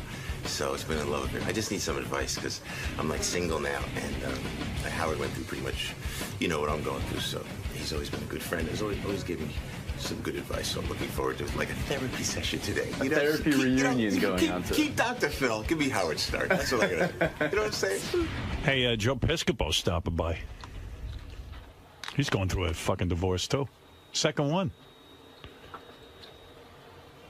We told him not to marry the babysitter. He didn't listen. He says I'm right now. He does. Oh, he finally realizes. Yeah, he finally realizes.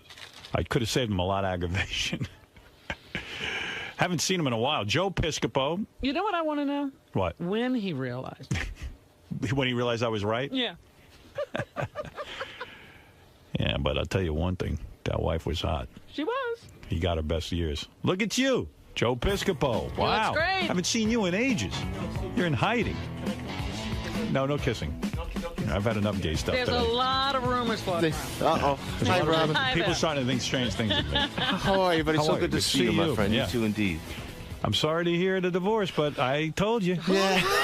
You did not. You did not. I could have saved you a lot of money. You told me to marry her. That's what you said. Really? And you know what? Girl. And we have beautiful children, and everything's great. But I said everything's great now. I tell you, I'm okay now, but last week I was in rough shape. Rough shape, I'll tell you.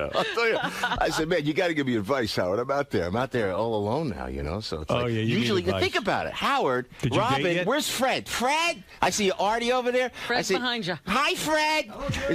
No, but it's like, you know, I would always have somebody with me. at me. Am I right? Right. How long have I been doing this show? Longer than the medium age of your audience, I said, you know? You would always have a girl with you. Always something. So now, no more.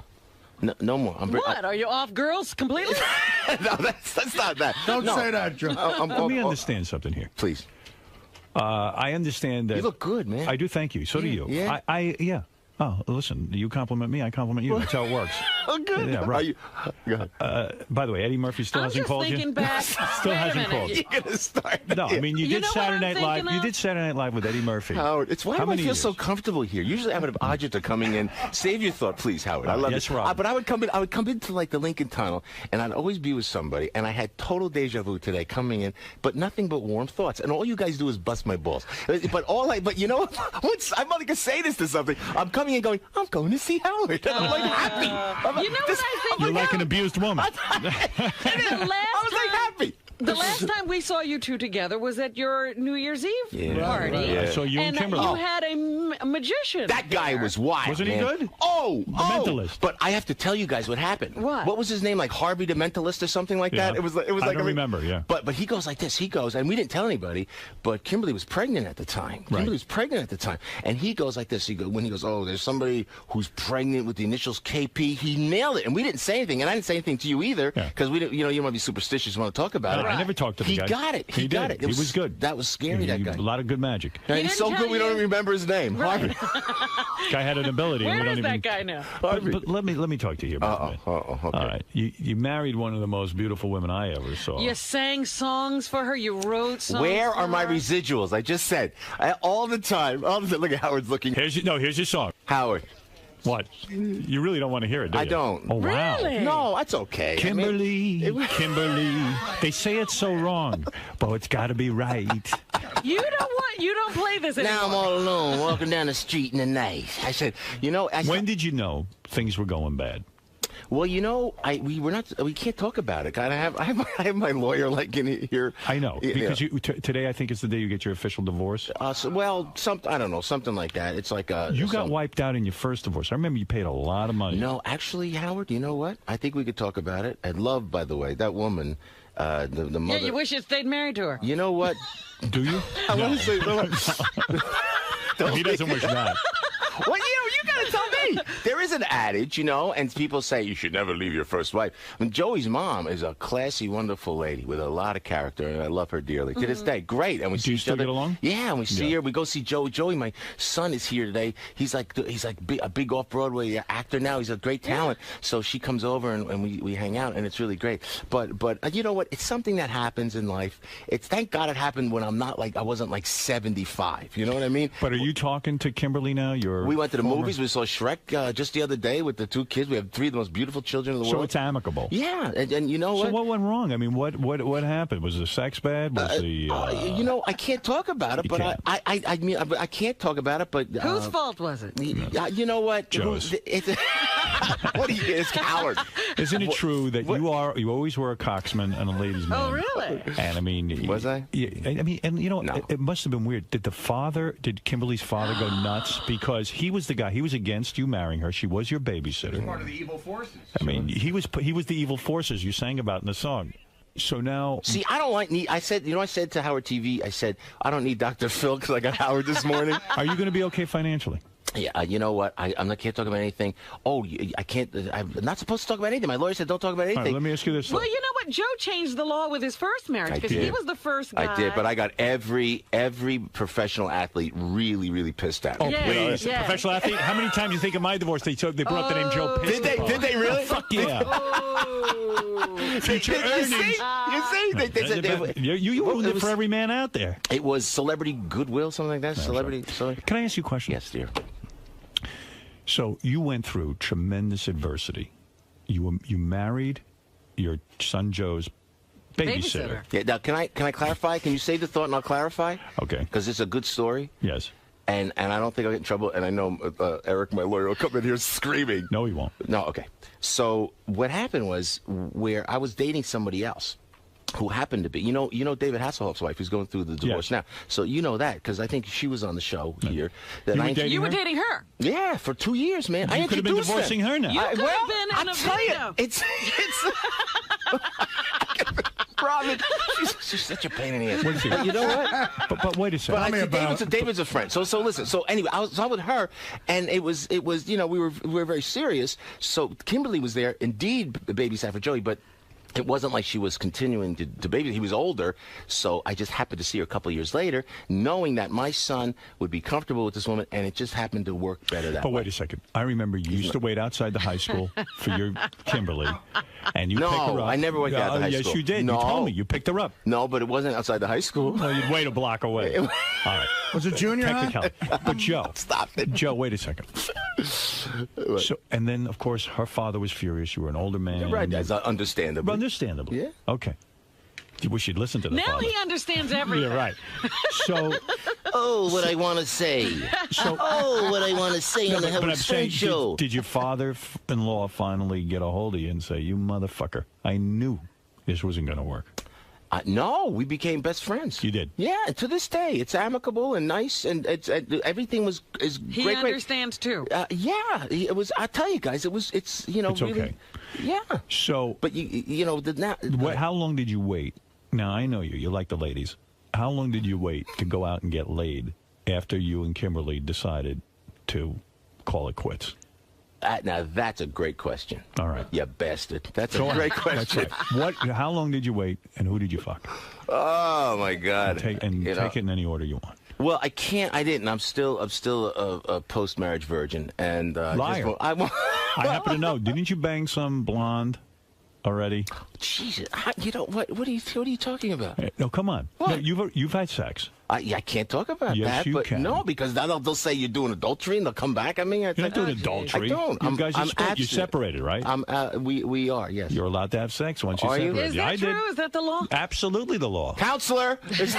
No, it really is. Counselor. So this is what it's like. It's like this. I wait. I mean, honestly, because I love you, man, and it is good to see you. But so I wait because I'm Catholic, man. I believe in the sacrament of Christ. Deal with that, Howard. I believe in that when you take that blessed sacrament of marriage. Yeah. No, because I messed up the first time. I didn't want to do it again. Twice already. And I know. So I was really serious about it. Honestly, guys, you know that. Never messed around ever. Never messed around. Had every chance and every opportunity. You know? Okay. Just never did. You know. So then it was like, well, a while. You know, where you're single now. But oh my gosh, it was like then I fell in love like that. Again? You're in love already. Yeah. Boy, you're a mess. I know. You're in love already? Well, yeah. You have a girlfriend? Well, it's kind of a friend of sorts. How'd you meet her? You know what? It was check this out. This is a great Howard Stern story. Is she a babysitter for your younger children? Such a... Oh, really? I mean, that's a good way to meet girls. You know, that's what you get, man. Where's Fred? I feel bad. I can't. Hello, Fred. It's good to see you, buddy. I haven't seen you in a long time. Good to see you. Artie, the Hoboken's finest. Hey, how you doing? You know, every time I go to freaking Hoboken, I go in there. They're like, Artie lives in that building. I mean, Artie and John Corzine live in that building. This we is get what together a lot, me and Joe. This is great. Okay. So. He never forgets. I try to get him off track. How old is this new broad? 31. 31. Is the problem in your other marriage that you didn't marry a girl young enough? No. He should have been sitting outside of an elementary school. Stop it! Can I tell you something? When he was going after Kimberly, his new girlfriend was in elementary school. I'm okay. Do you believe that?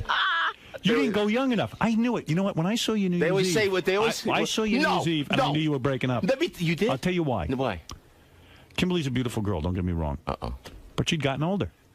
And she was an adult. I said to myself, I don't think Joe's still attracted to her the way he used to be. Right. You like young girls. You know what, Howard? And I look at you after all the busting my chops on your show, and then I see Howard, and I see you with Beth, gorgeous and wonderful and warm, and I turn, and behind Beth's back, Robin, I go like this. He's always busting my chops. I go like this. I go, how old is she? Like that. And he goes 30. I say, get the out of here. 30 years old. She was 19 for crying out loud at that time. She's 34. No, is she 34 now? about. Yeah. Oh, she's 34 now? Or she lies about Well, that's her age. age appropriate. But they always say, did the age difference between, my wife and I break up the marriage? And I say, generally, because I don't date women over 29. Usually. I know.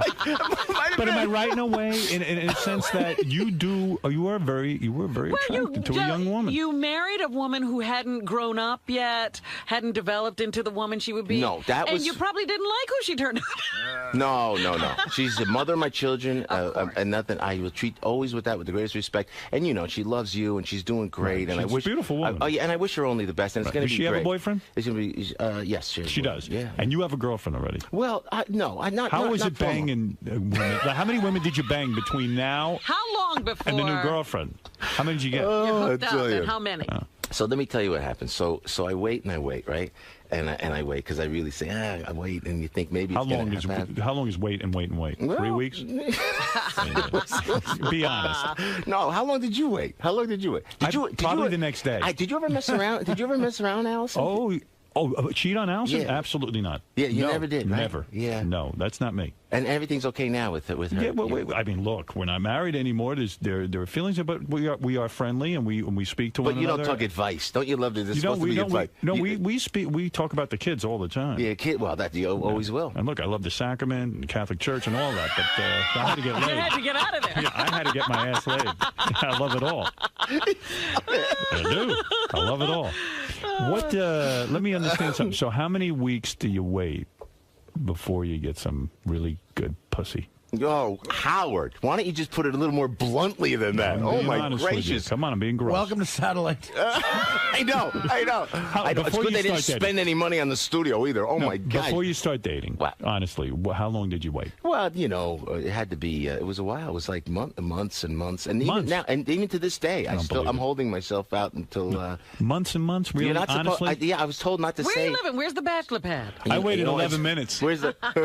Did you? I know. Did you? Oh, yeah, he banged on his lawyer's desk. I've been married a long time. Tell me this. I'm not going to be alone. Because you know what was so good? What was good that you did? You everything was pretty much cleaned up when you went in, right? When you finished up, everything was cleaned up, and that was very, very smart. But was there a point where you said, "Okay, baby, that's it"? You hugged, you kissed, and then you had some broad in the closet. Is that what you did? No. It was very complicated that way. I mean, can you tell me? Can you help me? I'm looking for help. Howard, I know you're 20. I've never asked this question. Was there an official point at which you are out of the marriage, but the marriage was not over, and you were banging other women? No, when we were separated. Now he sounds like me stuttering. That you'd announced a separation. Yes. As soon as that announcement was made. 11 minutes later, I called someone. Did you really? That's that right. you had your eye on. Hey, and let me tell you what good husbands we were. What good husbands we were. Yeah, let's hear how great we are. Did you not? No.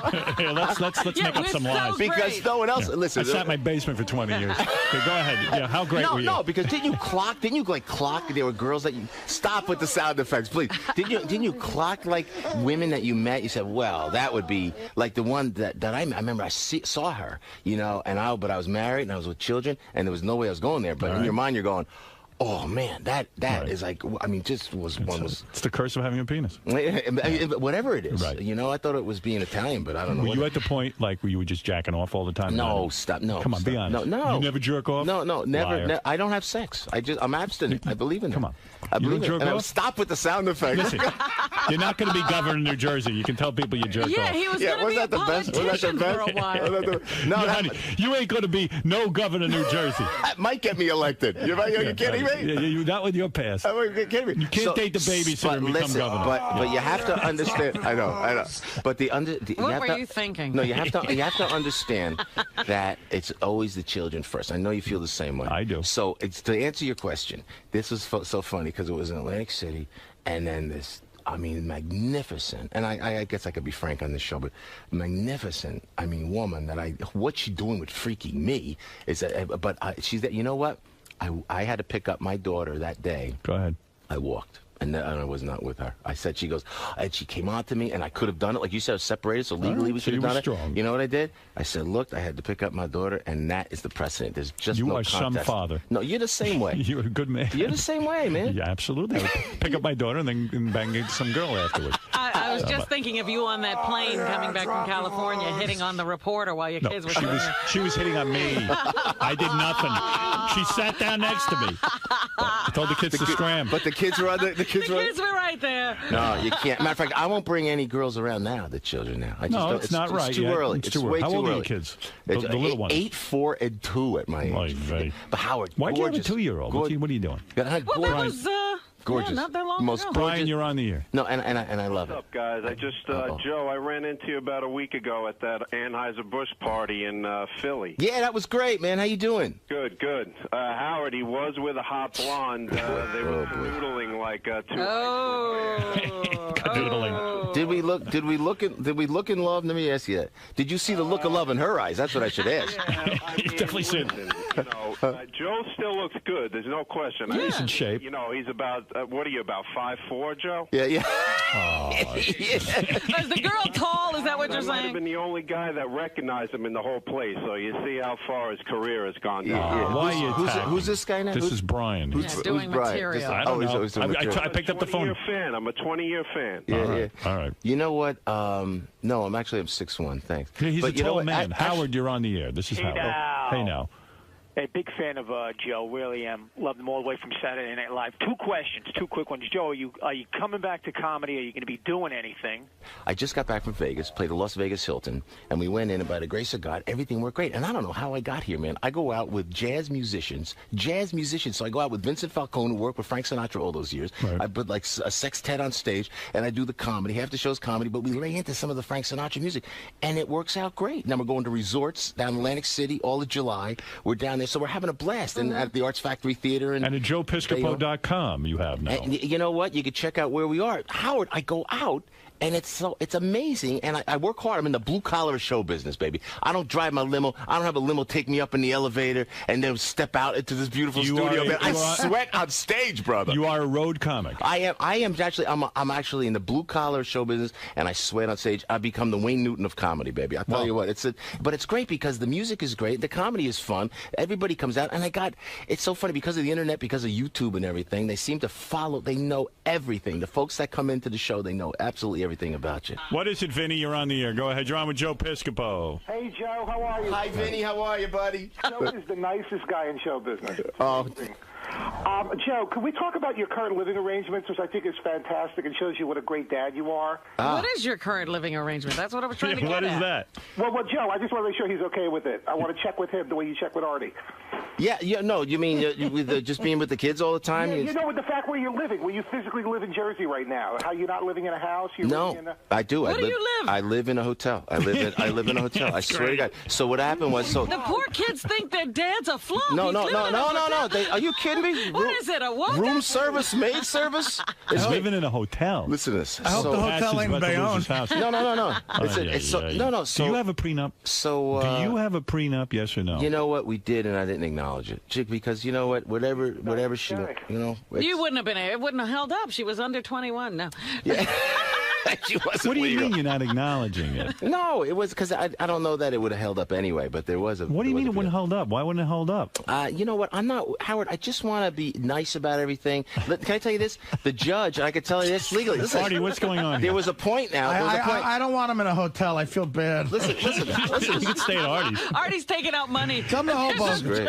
A collection's being taken. Yeah, just bring it on. You're living in a hotel. Come on. More.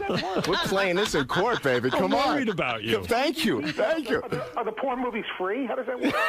Listen, so when I went in, and the judge, and I think I could say this legally, the judge at one point gave me possession of the home at one point and temporary custody of the children. Now that's fact, so I could say that.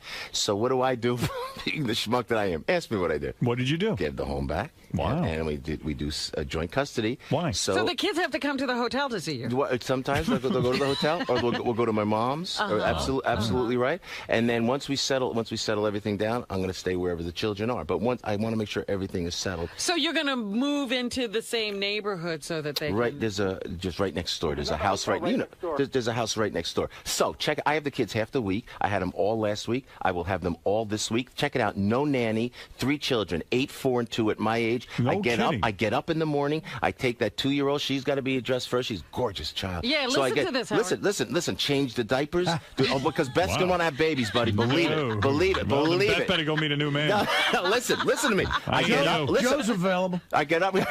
Yeah, I'll be the nanny.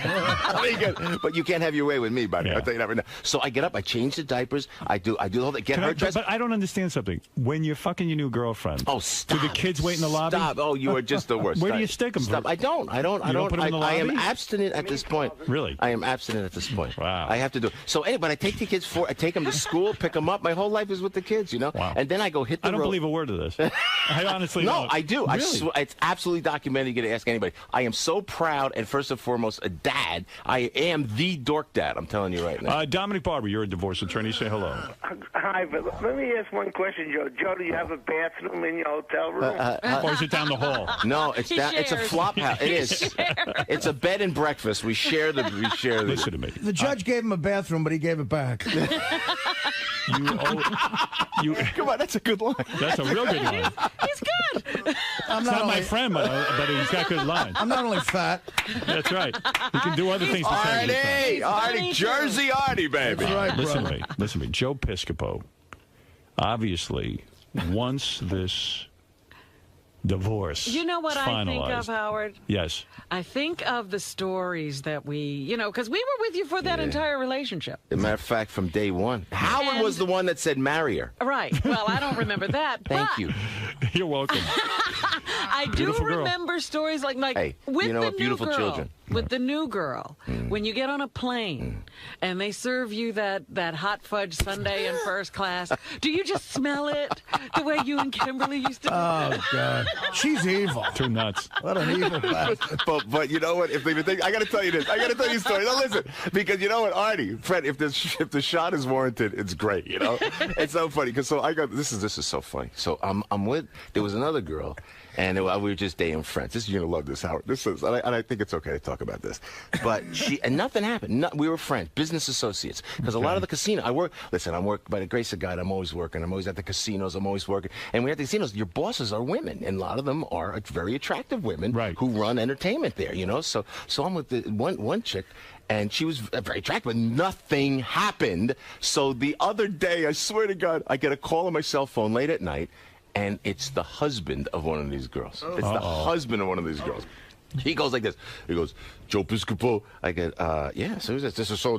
I said, whoa. Oh, Jesus, is everything okay? He goes, you could probably tell me better than I could, like that, you know? Yeah. So apparently going through some stuff I didn't know. So what happened was when I take these kids, and Howard, every word is true. I take the kids wherever I go. If I'm at a casino, I make sure the security's there. I get somebody with me. I'm with the kids 24 hours a day. So I asked this one particular girl, where could I get a nanny? Do you know anything about babysitters? So this guy says to me, I know you asked my wife about babysitters, and with your history, I didn't think that was appropriate. Boom! And it was such a great shot. And it wasn't a shot. He was like serious. I just said, you know what? If it was inappropriate, I apologize. So the new chick is what, 31, you said? Yeah. Is she 31? Yeah, 31. Tell the truth. Yeah, 31. Really? 31, 32. She might have just turned 32. Right. Like okay. That. Like that, you know. What'd she do? Model? Nothing really. Really? Actually, you know. Hangs out. It's one of those. Do we go? Because I have this. My MO is high maintenance women that really don't have jobs. Right. Yeah. You know what I mean? Yeah, high maintenance that will give me agita for my whole life. God forbid. And there's so many women. I should be age appropriate. I should meet. Maybe I will. Maybe. Yeah, maybe you'll date a nice 50-year-old. Maybe I will. And here's a prediction for you, my friend. Yes, sir. You're going to love Kimberly again when you divorce your third wife. We'll hear how great she is. Yeah, I think you're going to realize how great she is. But before we go, now you're going to marry Beth. This is the rumor. Yes, I'm engaged. He's engaged. And you're going to do it. That's right. Now, will you have children? No. No, I don't want children. She's going to want children. Well, she says she doesn't. I'm believing her, and she said if I change, then we'll have to break up. Oh, so that's all in the prenup and everything else? We've decided. You can't put that in a prenup, but that's something we've decided. Well, that wasn't what you said. She said the other day. You know what? I have to tell you this before you go, too. It's great to see you. I love you. And you've always been there. Even though we bust chops on the air, you've always been there. So thanks for your friendship. You're welcome. Listen, Well, at least you recognize him as a friend. Thank you, because I have a lot of guys. You're my bro. A lot of guys I know who I love don't reciprocate that way, and you're a good man. So thank you. But the other day, there are guys I know 7 years. They don't fucking think a thing of me. They fucking hate They me. sit every day. You see I him. guess I'm a big shit. 6.5. All right? Well, I know him 6.5 years. I don't know They him sit 7 there years. hating you every day. Some guys, who you would you think you're in the listen? fucking trenches with you. I'm sitting here a little frazzled today, honestly. Have you ever in the trenches not been dragged to the nearest medic by me? Every day in here. I've saved your Sam. life countless times. I love this guy. I tell him it, and then he pisses on me. I go away for a couple years. There's such dissension. What happened? Should be a cohesive, happy family. It's like you and Kimberly. Joe, Since Howard it went Me and wrong. Artie. Joe, since Howard's getting married, could you give him some information on the hotel? Okay, what's the address of that hotel? How does that work? Do you Yeah. do a monthly thing? Or? Do you just give me your credit card? You're a resident. You know, also, I love it. I was born to be a hotel guy. June I'm in 16th, Vegas, Atlantic City, and then the hotel close to the kids. And June 16th, Kids, clean your room. Hello, maid service. It's like, hey, we go, room service, Artie. Come on, it doesn't get better than that. No, I agree. You got it in your building in Hoboken. It's like living in a hotel where I live. Yeah, it is. That's a beautiful building Sounds over like there. Joe's looking to move in. I'm going he in would there, like to baby. live You with kidding Artie me? now. I'll tell you. I would be honored to live there. And actually, I'm going to come by June 16th. My bookie's in Bayonne, so I'm going to come by. We're going to take a break. Joe, Wait a minute. The one thing that you said the other day that leads me to believe you're in a little trouble here is that Beth said, what, if I changed my mind, you would leave me? Don't you love me? she did say that. She did say that. And what was your answer? Yes. Yes, what? Yes, I have to trust leave. me. I don't want Can kids. I make a prediction? Yeah. And hopefully, when I come back, I don't want hopefully- children. I love Beth to death. No, but I don't want more children. But you will have more children. No. Trust me. I know. No. Like that mentalist that was at your New Year's Eve party. I'm telling You're you. I mental now. predict. Then I can't get married. I mean- then I can't get married. No, I'm telling you. We'll stay But the engaged. kids are the best thing about it, man. You I could be with the have most kids. I know, I but got 3 of them. I They're wonderful. told I want a you, child Howard. at every exit. This is my goal. I want to be. I want to be the rest. Anthony Quinn of New Honestly, Jersey. I need a. You know what? I'm 53 fucking years old. I don't. I'm I'm right with ashamed. you, buddy. I'm. You know, you're older than me, aren't you? Yeah, but only by. Don't say you're right with He me. I'm had right a with you. I'm right 2-year-old with when you. he was there. Yeah, you had a 2-year-old when you were where I am. Yeah, that's right. I don't have the energy. You see me? Yeah, I'm but- worn out. No, but I don't you- have the energy anymore. Howard, I'm telling you. You mark my words, Robin. Artie's the mark last it down. child he can raise. 8-letter word for And you, he's my been friend. neglecting me. Man's greatest friend, abortion. Oh no, That's no, no, no, talking no. about. No way. How could you No. do that to your seed? No, never. Oh, my seed doesn't have any business. No. I'm telling you. Italians, we can't And you know have an what? abortion. When you see those kids, and that's why I'll always be grateful to the mother of my children, Joey's mom, and to Kimberly for blessing me with these kids. Howard, have more I children. love It's the greatest children. thing in the world. I know. It's- All right, you can have my children. I'll give you Beth's phone number. All right, listen, Joe Piscopo, you're a decent man. Thanks, I love Howard. Great to see you, my friend. I love you. Don't call me friend, because Artie says, no, That's I a don't have dirty any word. friends. Oh, man. I always thought we were friends, but what do I know? No, listen, whatever, you my friend. listed who your friends are. JoePiscopo.com. See Joe July at resorts in Las Vegas. And, of course, for all Joe Piscopo information, JoePiscopo.com. We'll be back right after this. It's therapy. You called it, Joe. You know, did I tell you? But it's therapy. I always feel refreshed after I do Howard.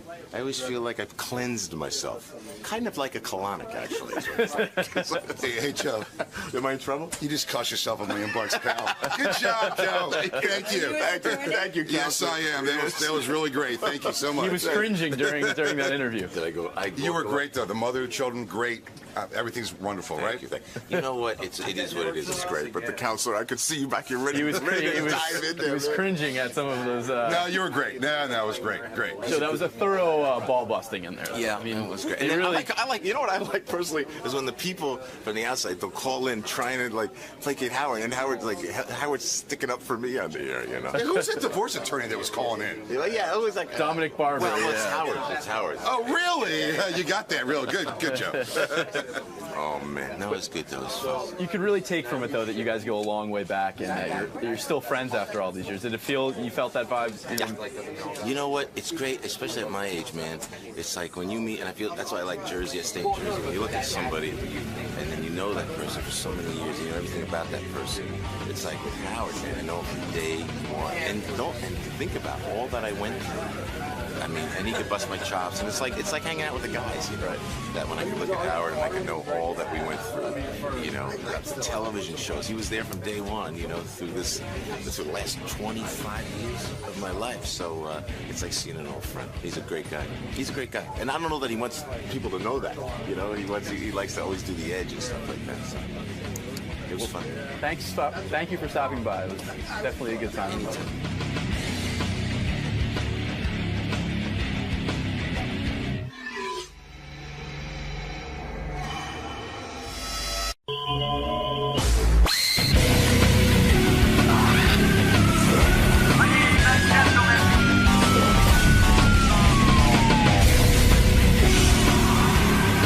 Hey, what's up? It's Joey Fatone, and I'm here with Howard Stern. Obviously, you never know what's going to happen. Who the hell knows what he's going to tell me or ask me, because I'm ready for anything. He's been a big fan of you lately. Well, you know, I've been hearing. I haven't been able to really catch up on anything. But, you know, I've been hearing a lot of things because I know he loves Dancing with the Stars, and so does, you know, his girl and everything. So it's going to be fun to talk about it. So I'm sure he's going to have some interesting questions for me about the girls, I'm sure. I'm ready for him. All right, well, have a good time today, Joey. Thanks so much. Joey Fatone was a member of NSYNC recently on Dancing with the Stars. Yeah. Always want to meet this guy and talk to him. I mean, we met once, right? Why did you want to meet him? I want to talk to him about some shit. This guy knows stuff. Oh, right. By the way, look how thin you got. No kidding. I'm freaking happy. Dancing with the Stars does that to you? Yeah, wow. It does. It's pretty. He was pretty intense. heavy when he started Dancing with the Stars, but I got to tell you, this sucker can dance. It's amazing. It's fantastic. I thought you. Are you going to keep dancing? Well, I'm actually doing a tour. I'm going out on the tour. Yeah, June 20th starting. An NSYNC kind of reunion thing, or no, for Dancing with the Stars. Oh, you they have like a whole tour out there. Yeah, it's me, Drew Lachey, Joey McIntyre, and Joey Lawrence. It's like the three Joes and a freaking Drew. Wow. So, the problem with Dancing with the Stars is that guys like you can really dance. I mean, it's like almost. I'd say you're on a professional level. Honestly. Do you have a leg up in the competition? You know what? For me, I felt like I didn't, believe it or not, because I mean, yeah, I knew my left from my right, but I didn't know. Because I did hip hop. I did hip hop stuff. I didn't do technical stuff. And this completely, because it's like your body was, for me, was trained in a certain way as far as just hip hop, where everything's all loose and flowy and crap. So this one was just like, you have to hold your posture here and you have to tuck your ass in and all this other stuff. And it's just like, it was just the weirdest feeling. And it was really hard for me to actually try to overcome that and really fix everything. And it took a couple of weeks. I honestly thought you were going to, I thought you should have been the winner. I'll be honest with you. I watched the show. Did you see the last show? I didn't see the last one, but I saw every other one. I thought that Muhammad Ali's daughter, for whatever reason, they were giving her high marks where she didn't deserve them. She wasn't bad. She was nowhere in the league of you and Ian Ziering and this other guy. You thought Ian was good, huh? Yeah, he did a good job. Yeah, he was doing really good. I mean, he was working so hard. I mean, he really wanted to achieve what he needed to achieve. I felt they were, I don't know why they felt it necessary to give Layla Ali these high scores, but would you admit that she was not that great? I think she did great for herself, just because she's. I mean, not say just because she's a woman, but the whole thing. She's a big girl. Yeah, but the whole thing is you know, her overcoming that whole thing. I mean, you see her as a boxer, you see her as. But that's not fair. They didn't give you that break. They expect you to dance. Right. Now, what about this Heather Mills? Was she a total cunt backstage? No, she wasn't. I was. You know what? I was really impressed and surprised. She was nice as hell. She really was. She was absolutely really wasn't like a total bitch. No, nothing. She came so are you on her side now? You know, not that I'm on her side, but just in general, it's like, you know, you start to see, not really see her side. I really go and, you know, ask her, you know, her freaking business or anything. But it was more or less, you know, really down to earth, you know, just had normal conversations. It wasn't like, you know, people hounding her or beating her. Didn't you hear that she was being kind of bitchy? I'd heard some things. No, she wasn't too bad. Here's a woman that I resented before Dancing with the Stars because Paul McCartney I love. Of course. And I also feel this guy is a loving kind of guy, just based on his track record with women and the whole thing. And, you know, I felt like she was really the demon. But I got to say, it was impressive to see her with one leg go out there and put it on the line. Oh, yeah. Very impressive. Yeah, right? it was pretty weird. Just, you know, she'd be like, you know, doing a bunch of stuff, and then if we had to do another dance, she'd be like popping it off and putting another leg on and stuff. Right. It was just pretty amazing to watch her do those, you know, little back walkovers and stuff. And yeah, I was shocked. And just watching her feet, and even like, you know, the heels would move at the same time, and it's like, okay, well, it's connected up here. How the hell are you doing that? I don't know how she was doing Amazing. That. Let me talk to you about the sexual chemistry, if you'll be honest about it. Yeah, I can. You're a married guy, I understand that. The chick that you were dancing with had an awesome body. Yeah. Phenomenal. Facially, she was not as hot as the one Apollo had. Julianne? Yeah, this chick Apollo had is one of the hottest chicks I've ever seen. Young, I know, but 18. Fucking yeah, hot, right? Yeah. I mean, she's a looker. Do you know if he was banging her? I don't know. You know what? For me personally, to watch them, you watch the chemistry in the beginning. It wasn't quite right there yet. Right. But then all of a sudden, as it kept going, it looked like there was a little more care. I don't know if he was banging her or he might have got a little stinky pinky or something. I have no idea exactly what happened. Let me tell you something. You talk about the show being gay, whatever. Who talks about it like that? Artie. Oh. But the fact of the matter is, it's all coming around, isn't it? Here's the end of the shit pile. There's a lot of hot chicks there. Yeah. And dancing, like my parents used to say, if you dance, you'll meet girls. And I was like, no, that's not works. cool. But it does work, right? Yeah. Did you ever pop a rod with that chick working? No, and you know what? That was the weirdest thing for me, dancing with her. Obviously, right when you meet this person, you're humping her. Right. And they basically tell you to, give your dick basically to her because you have to push your butt forward. And that's why for me, when they kept doing the dancing, they kept saying, your ass is sticking out, your ass is sticking out. I said, well, I'm not going to try to violate this girl, you know? You're practically raping her. I mean, yeah, basically. You're really want ratings? Her. Yeah, well, yeah. So, I mean, for me, it was just, it was kind of uncomfortable at first, but then, you start rubbing on it, it's all right, it's not bad. Why had you gotten so heavy? Why had you gotten so out of shape? You know what? The funny thing is I was about 235. You know, I mean, 5-6 years when you're not on the road. Boy, we got a girl for you. Do you have her number for that? But you look good. You look good now. Yeah, I'm excited. I'm really excited. Are you going to try and stay in this kind of shape? I'm going to try, yeah. Hopefully I don't eat my fat ass into oblivion, I don't do that, hard. hopefully. There's a lot of good food out of there. Oh, yeah, I got to tell you, I was like, oh, Joey's kind of hot. It's amazing how much freaking weight you lose. Yeah. It really, How much really weight is. did you lose? Yeah. I started doing Nutrisystem actually first 2 weeks. And I dropped like 6 pounds out of the gate. Right. And then when I started doing the dancing, you're not really focused on the cardio, and you're doing all this shit trying to memorize everything. And I started dropping I was a 36, 38 waist. I'm about a 33, 34 now. Wow. Has Dancing with the Stars been great for you? It had to be hard after NSYNC. Justin Timberlake was a cocksucker and fucking broke up the band, right? I mean, you had a good thing going. Yeah. You sold 20. You had to fuck it up, bastard. Bastard. He had to bring the sexy back. You sold 22 million albums as NSYNC. Everybody was making a nice living. Yeah. What was it like the day Timberlake, I assume, comes to you and says, hey, Fatone, it's over? It was pretty... What happened was, everybody honestly really wanted a break. We were working for 7 years straight, busting our asses. And finally, we were just like, you know what, I think it's time to let's take a break. Let's do what we got to do. Do your own things. Because, I mean, other people... Mistake. People had other opportunities, Right. So he was like, I want to do my own album. And honestly, we're like, supporting him. Go ahead, do what you got to do. Right. And then that went off, and then he just took off doing that. And then JC did his own album. So then now it's like trying to, bring everybody back together because you get some people that me, I'm not. It's nice. I've been a family man right now. I haven't been doing anything, but this is nice. A good for us, Dance with the Stars, a good kick in the ass to get back out there and do more acting. Did you make enough bread that you don't ever have to work again? I mean, yeah, I'm pretty well off. set. Yeah, I'm not hurting. But right Couldn't now. you do NSYNC without Justin Timberlake? Yeah, why do we need him? I'm sure you can. I don't see why not, but it's for me, it's like almost not having another hand or an arm. I think for me, it's like you got that whole unit, and if it ain't broke, don't fix it kind of thing. But it was just.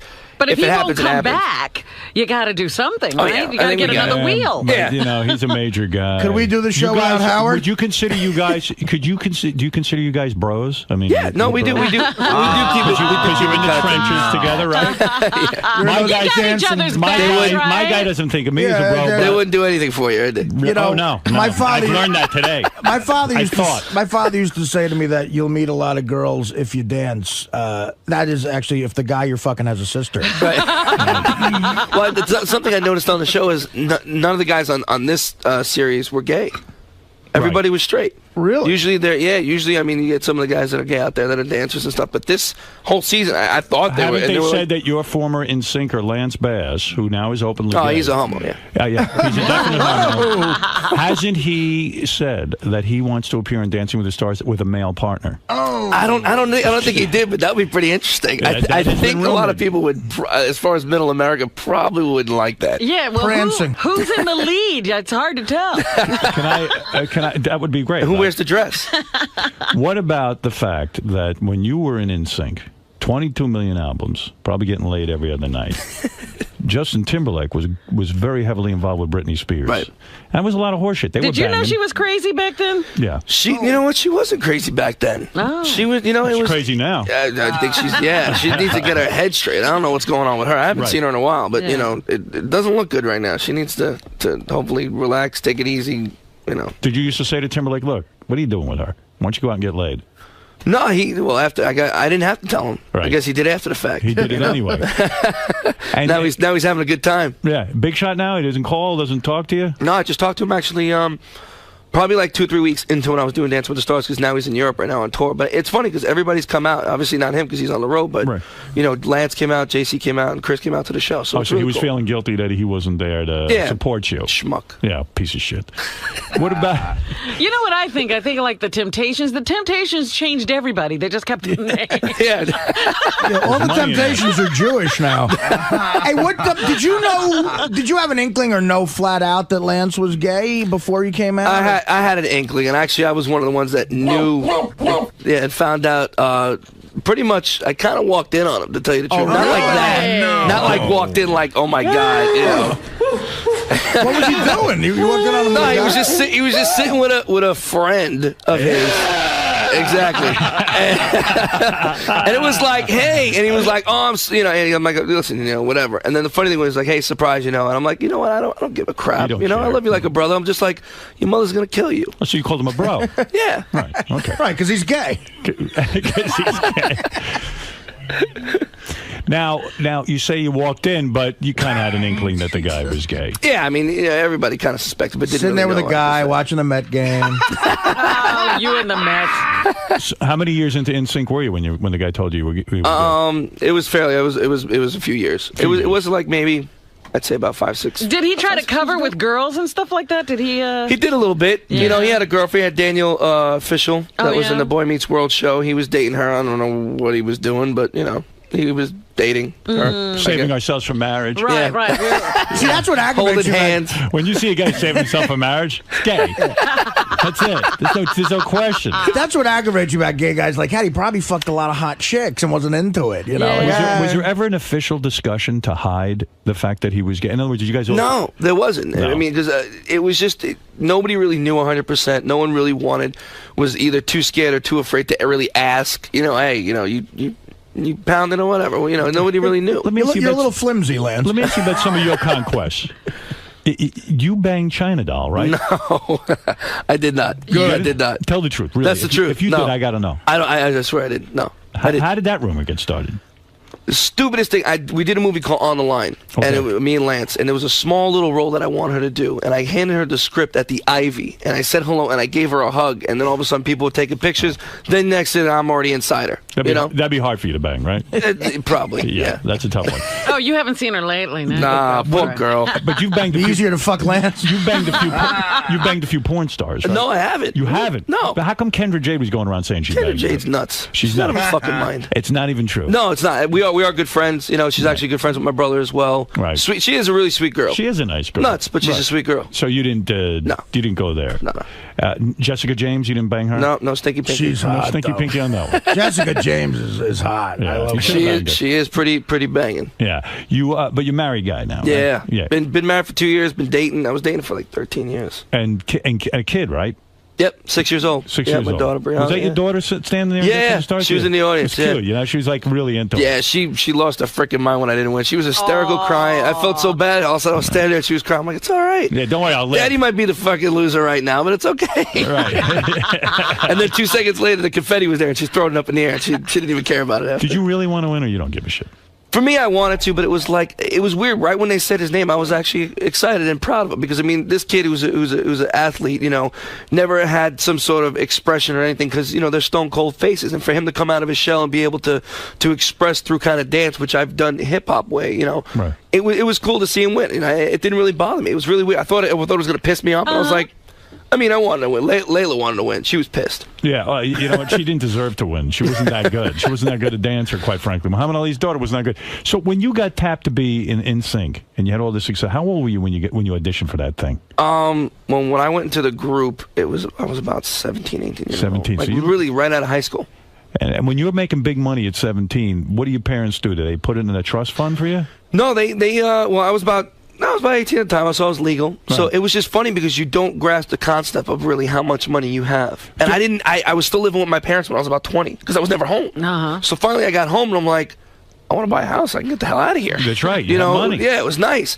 But then, you start buying stupid shit. And I made a Star Wars theater, which I put more money that was worth more than the freaking house. Star Wars theater. What the hell was that? I built like this whole fiber optic ceiling, the Death Stars, where there was a projector. I had the screen rolling down. It was stupid, but it was great. I loved it. You know what? Stand up and turn around so he can kick you in the air. Yeah, it ran way more than the house. It was almost about $500,000. Wow. I felt like such a schmuck. One room. Because everything was completely made fit for that room. And I bet the person who bought the house took that room and ripped it apart. I took that shit right out. Yeah. I kept everything. And it was like pieces of a puzzle, and I have it in storage right now. Of course. Oh, yeah. And you make a lot of dumb decisions when you have that much money as a kid. And you're that young, too. Oh, yeah. I mean, now I have my wife thinks it's a dumb decision, but I'm a geek. I have the Knight Rider kit car. You bought that? I have one of them, yeah. Yeah, I fixed the whole thing. How much did you pay for that? I will never understand that. It was at an auction. It wasn't that much. Really wasn't that much money. They just sold another one. Yeah, that one was like the original. This one was like made for like wide shots and that kind of stuff. So it wasn't like the huge because I redid the whole thing. It was probably about 30, but I put a lot more into it. Do you drive around in it, or? Yeah, like a big fucking geek. I love it. Do people recognize that it's the kit car? Sometimes they do. I don't turn the light on or anything in the front. That gets way too out of hand. But they're like, "That's cool." At night, be the cool whole when thing it talks lights to you up. and stuff. That's nice. I get it to say dirty stuff. It's great. Yeah. Well, listen. Congratulations on the big win. Thank you. Thank you. The fact of the matter is, I won. People watch the show. Won. I saw. Hopefully, and it's going to help me. You lasted the entire time. Yeah. You were never put off the show. No, I was when I was in the set, the bottom two, I was pissed. I would watch you. I go, man, this fucking guy's so relaxed dancing. He's smiling. He's having a good. I have fun. I go, this guy knows how to dance. Yeah, there were some people you could see their lips move. They're counting 1, 2, 3. Yeah, you know what? You got it. Like even the first show, I was nervous as hell. I haven't danced or anything, but the whole thing is to do those styles. I've never done anything like that before. Hey, come clean about one thing. I remember I read this. Oh, what now? The guy who was on Cheers, who was on John, what's his name? Ratzenberg. Heard he was a fucking asshole backstage. He wasn't bad. Unless he was bad to other people. Did you read that shit in the tabloids? That he was no, I didn't read anything. They said he was being a real peckerhead. Really? Yeah, but you said everybody. He was okay. They did a great job casting everyone because I didn't see it. He was great. He sat there, did what he had to do, and it was funny because you think, okay, he's not going to really enjoy this, but I think he was enjoying it. Everybody else did. Everybody had a good time. Did you ever see Vinny Pastor at all? No, he never made it. No, yeah. he had one rehearsal and said, I do it. He said he had enough. Artie, why aren't you doing it? You should do the show. I heard you. I would love to. I heard you were on The View yesterday. And that was did you know that Rosie O'Donnell and Elizabeth had a meltdown? I heard a little bit of the meltdown. Oh my gosh. Worse than me and Artie? They went off. Yeah, they went off on each other. Yeah. Was it uncomfortable coming on the show after Elizabeth and Rosie? There's something about Joe. He came in after me and you. What is it? Joey comes into a studio, people start fighting. You know, Howard, I'm sorry I'm not more famous. We could have made the paper. Right. Elisa Silverstone actually went in. She was like right after that. Yeah. And she was just like, it was just the weirdest thing. I mean, good. We had really a dance. Personal. Yeah, we danced for 2 seconds to talk. Say? I'll play it. That's funny. Yeah, it was ridiculous. They were just going back and forth. Can I ask you something? But were you backstage during that? Yeah, we were sitting in the little green room. We were just going, oh shit. Oh shit! And they kept going, and then they had the little split screen and everything, and you're like, "Oh my god!" And I just was just like, "I'm not." Hopefully, they don't ask or say anything. And they were standing, and then they had to interview us, both of them. They were standing right there, and it was just like, "There's a lot of heat coming off of them." Yeah, I get the feeling that Rosie really hates Elizabeth big time. Yeah, she tries as hard as she can to stuff it down like Artie, but she doesn't do a good job. Us fat guys and girls. You're not fat. Me being the girl. Do you feel you were underpaid for Dancing with the Stars? Now, honestly, how much do you get paid? Not. You don't get paid that much. It's about really. $125,000. I don't even. Honestly, I don't even because you stay, you get paid like long or whatever. But the thing is for me, it was like, felt like I was almost like on The Biggest Loser because I lost freaking weight and didn't have to pay anybody to train me. Right. You're on you're on a huge show. The fact of the matter is, they make a lot of advertising dollars on that show. Maybe it didn't bother me. It didn't. It really didn't because I mean it was great exposure for me. You get 20-something million people watching you, and for me not being in the eye of the public for a while, and it's a good kick in the ass to get out there and start up again. That's what was nice for me, and it was kind of. They asked me every season to do it. I got asked from the very beginning. But do you? And I turned it down. Why did you turn it down? I knew it was going to be big. I just didn't feel it was my time to do it yet. Right. And they asked me literally every season, hey, you want to come? I'm like, nah. And plus I was home. Then there was other things I was doing the next season that came out. And then the third season I was like, let's play around with the idea. And then literally they got Will Afford to do it. And I was going to have a meeting with them. And then the fourth season, I was like, you know, what the hell? All right. But let me ask you something. Do they pay different things to different people depending on I think it's their straight. name No, recognition? it's, Really? it's all the same. Favorite nation. You were going to favorite say nation. something, Artie. No, I was just curious. I mean, I don't know what the rules are, Dancing with the Stars, but weren't you considered a professional dancer with NSYNC? Or That's what not? everybody said. But you know what? I don't consider myself a professional dancer because it's if you try to do like if someone gave you a hip hop class and did that, and then they said, oh, let's do ballroom. It's way different. Oh man! Yeah, but knowing I've never busted my ass like this. But Never. it's way easier to assume that you being you know you have some rhythm, you know, as opposed to. So and does right out of the freaking box, you look like you'd be able to do this. Some of those people couldn't, tell their right from their left. This dude was flying through the air. You can't see what the hell was going on. I think that's what they do, though. You know, they get people that got rhythm, people that you never even seen them in that light at all. Joey, dance. Woodgie's on the phone. He's a big fan of yours. Go ahead, Woodgie. Big fan. Yes. Big Thank you.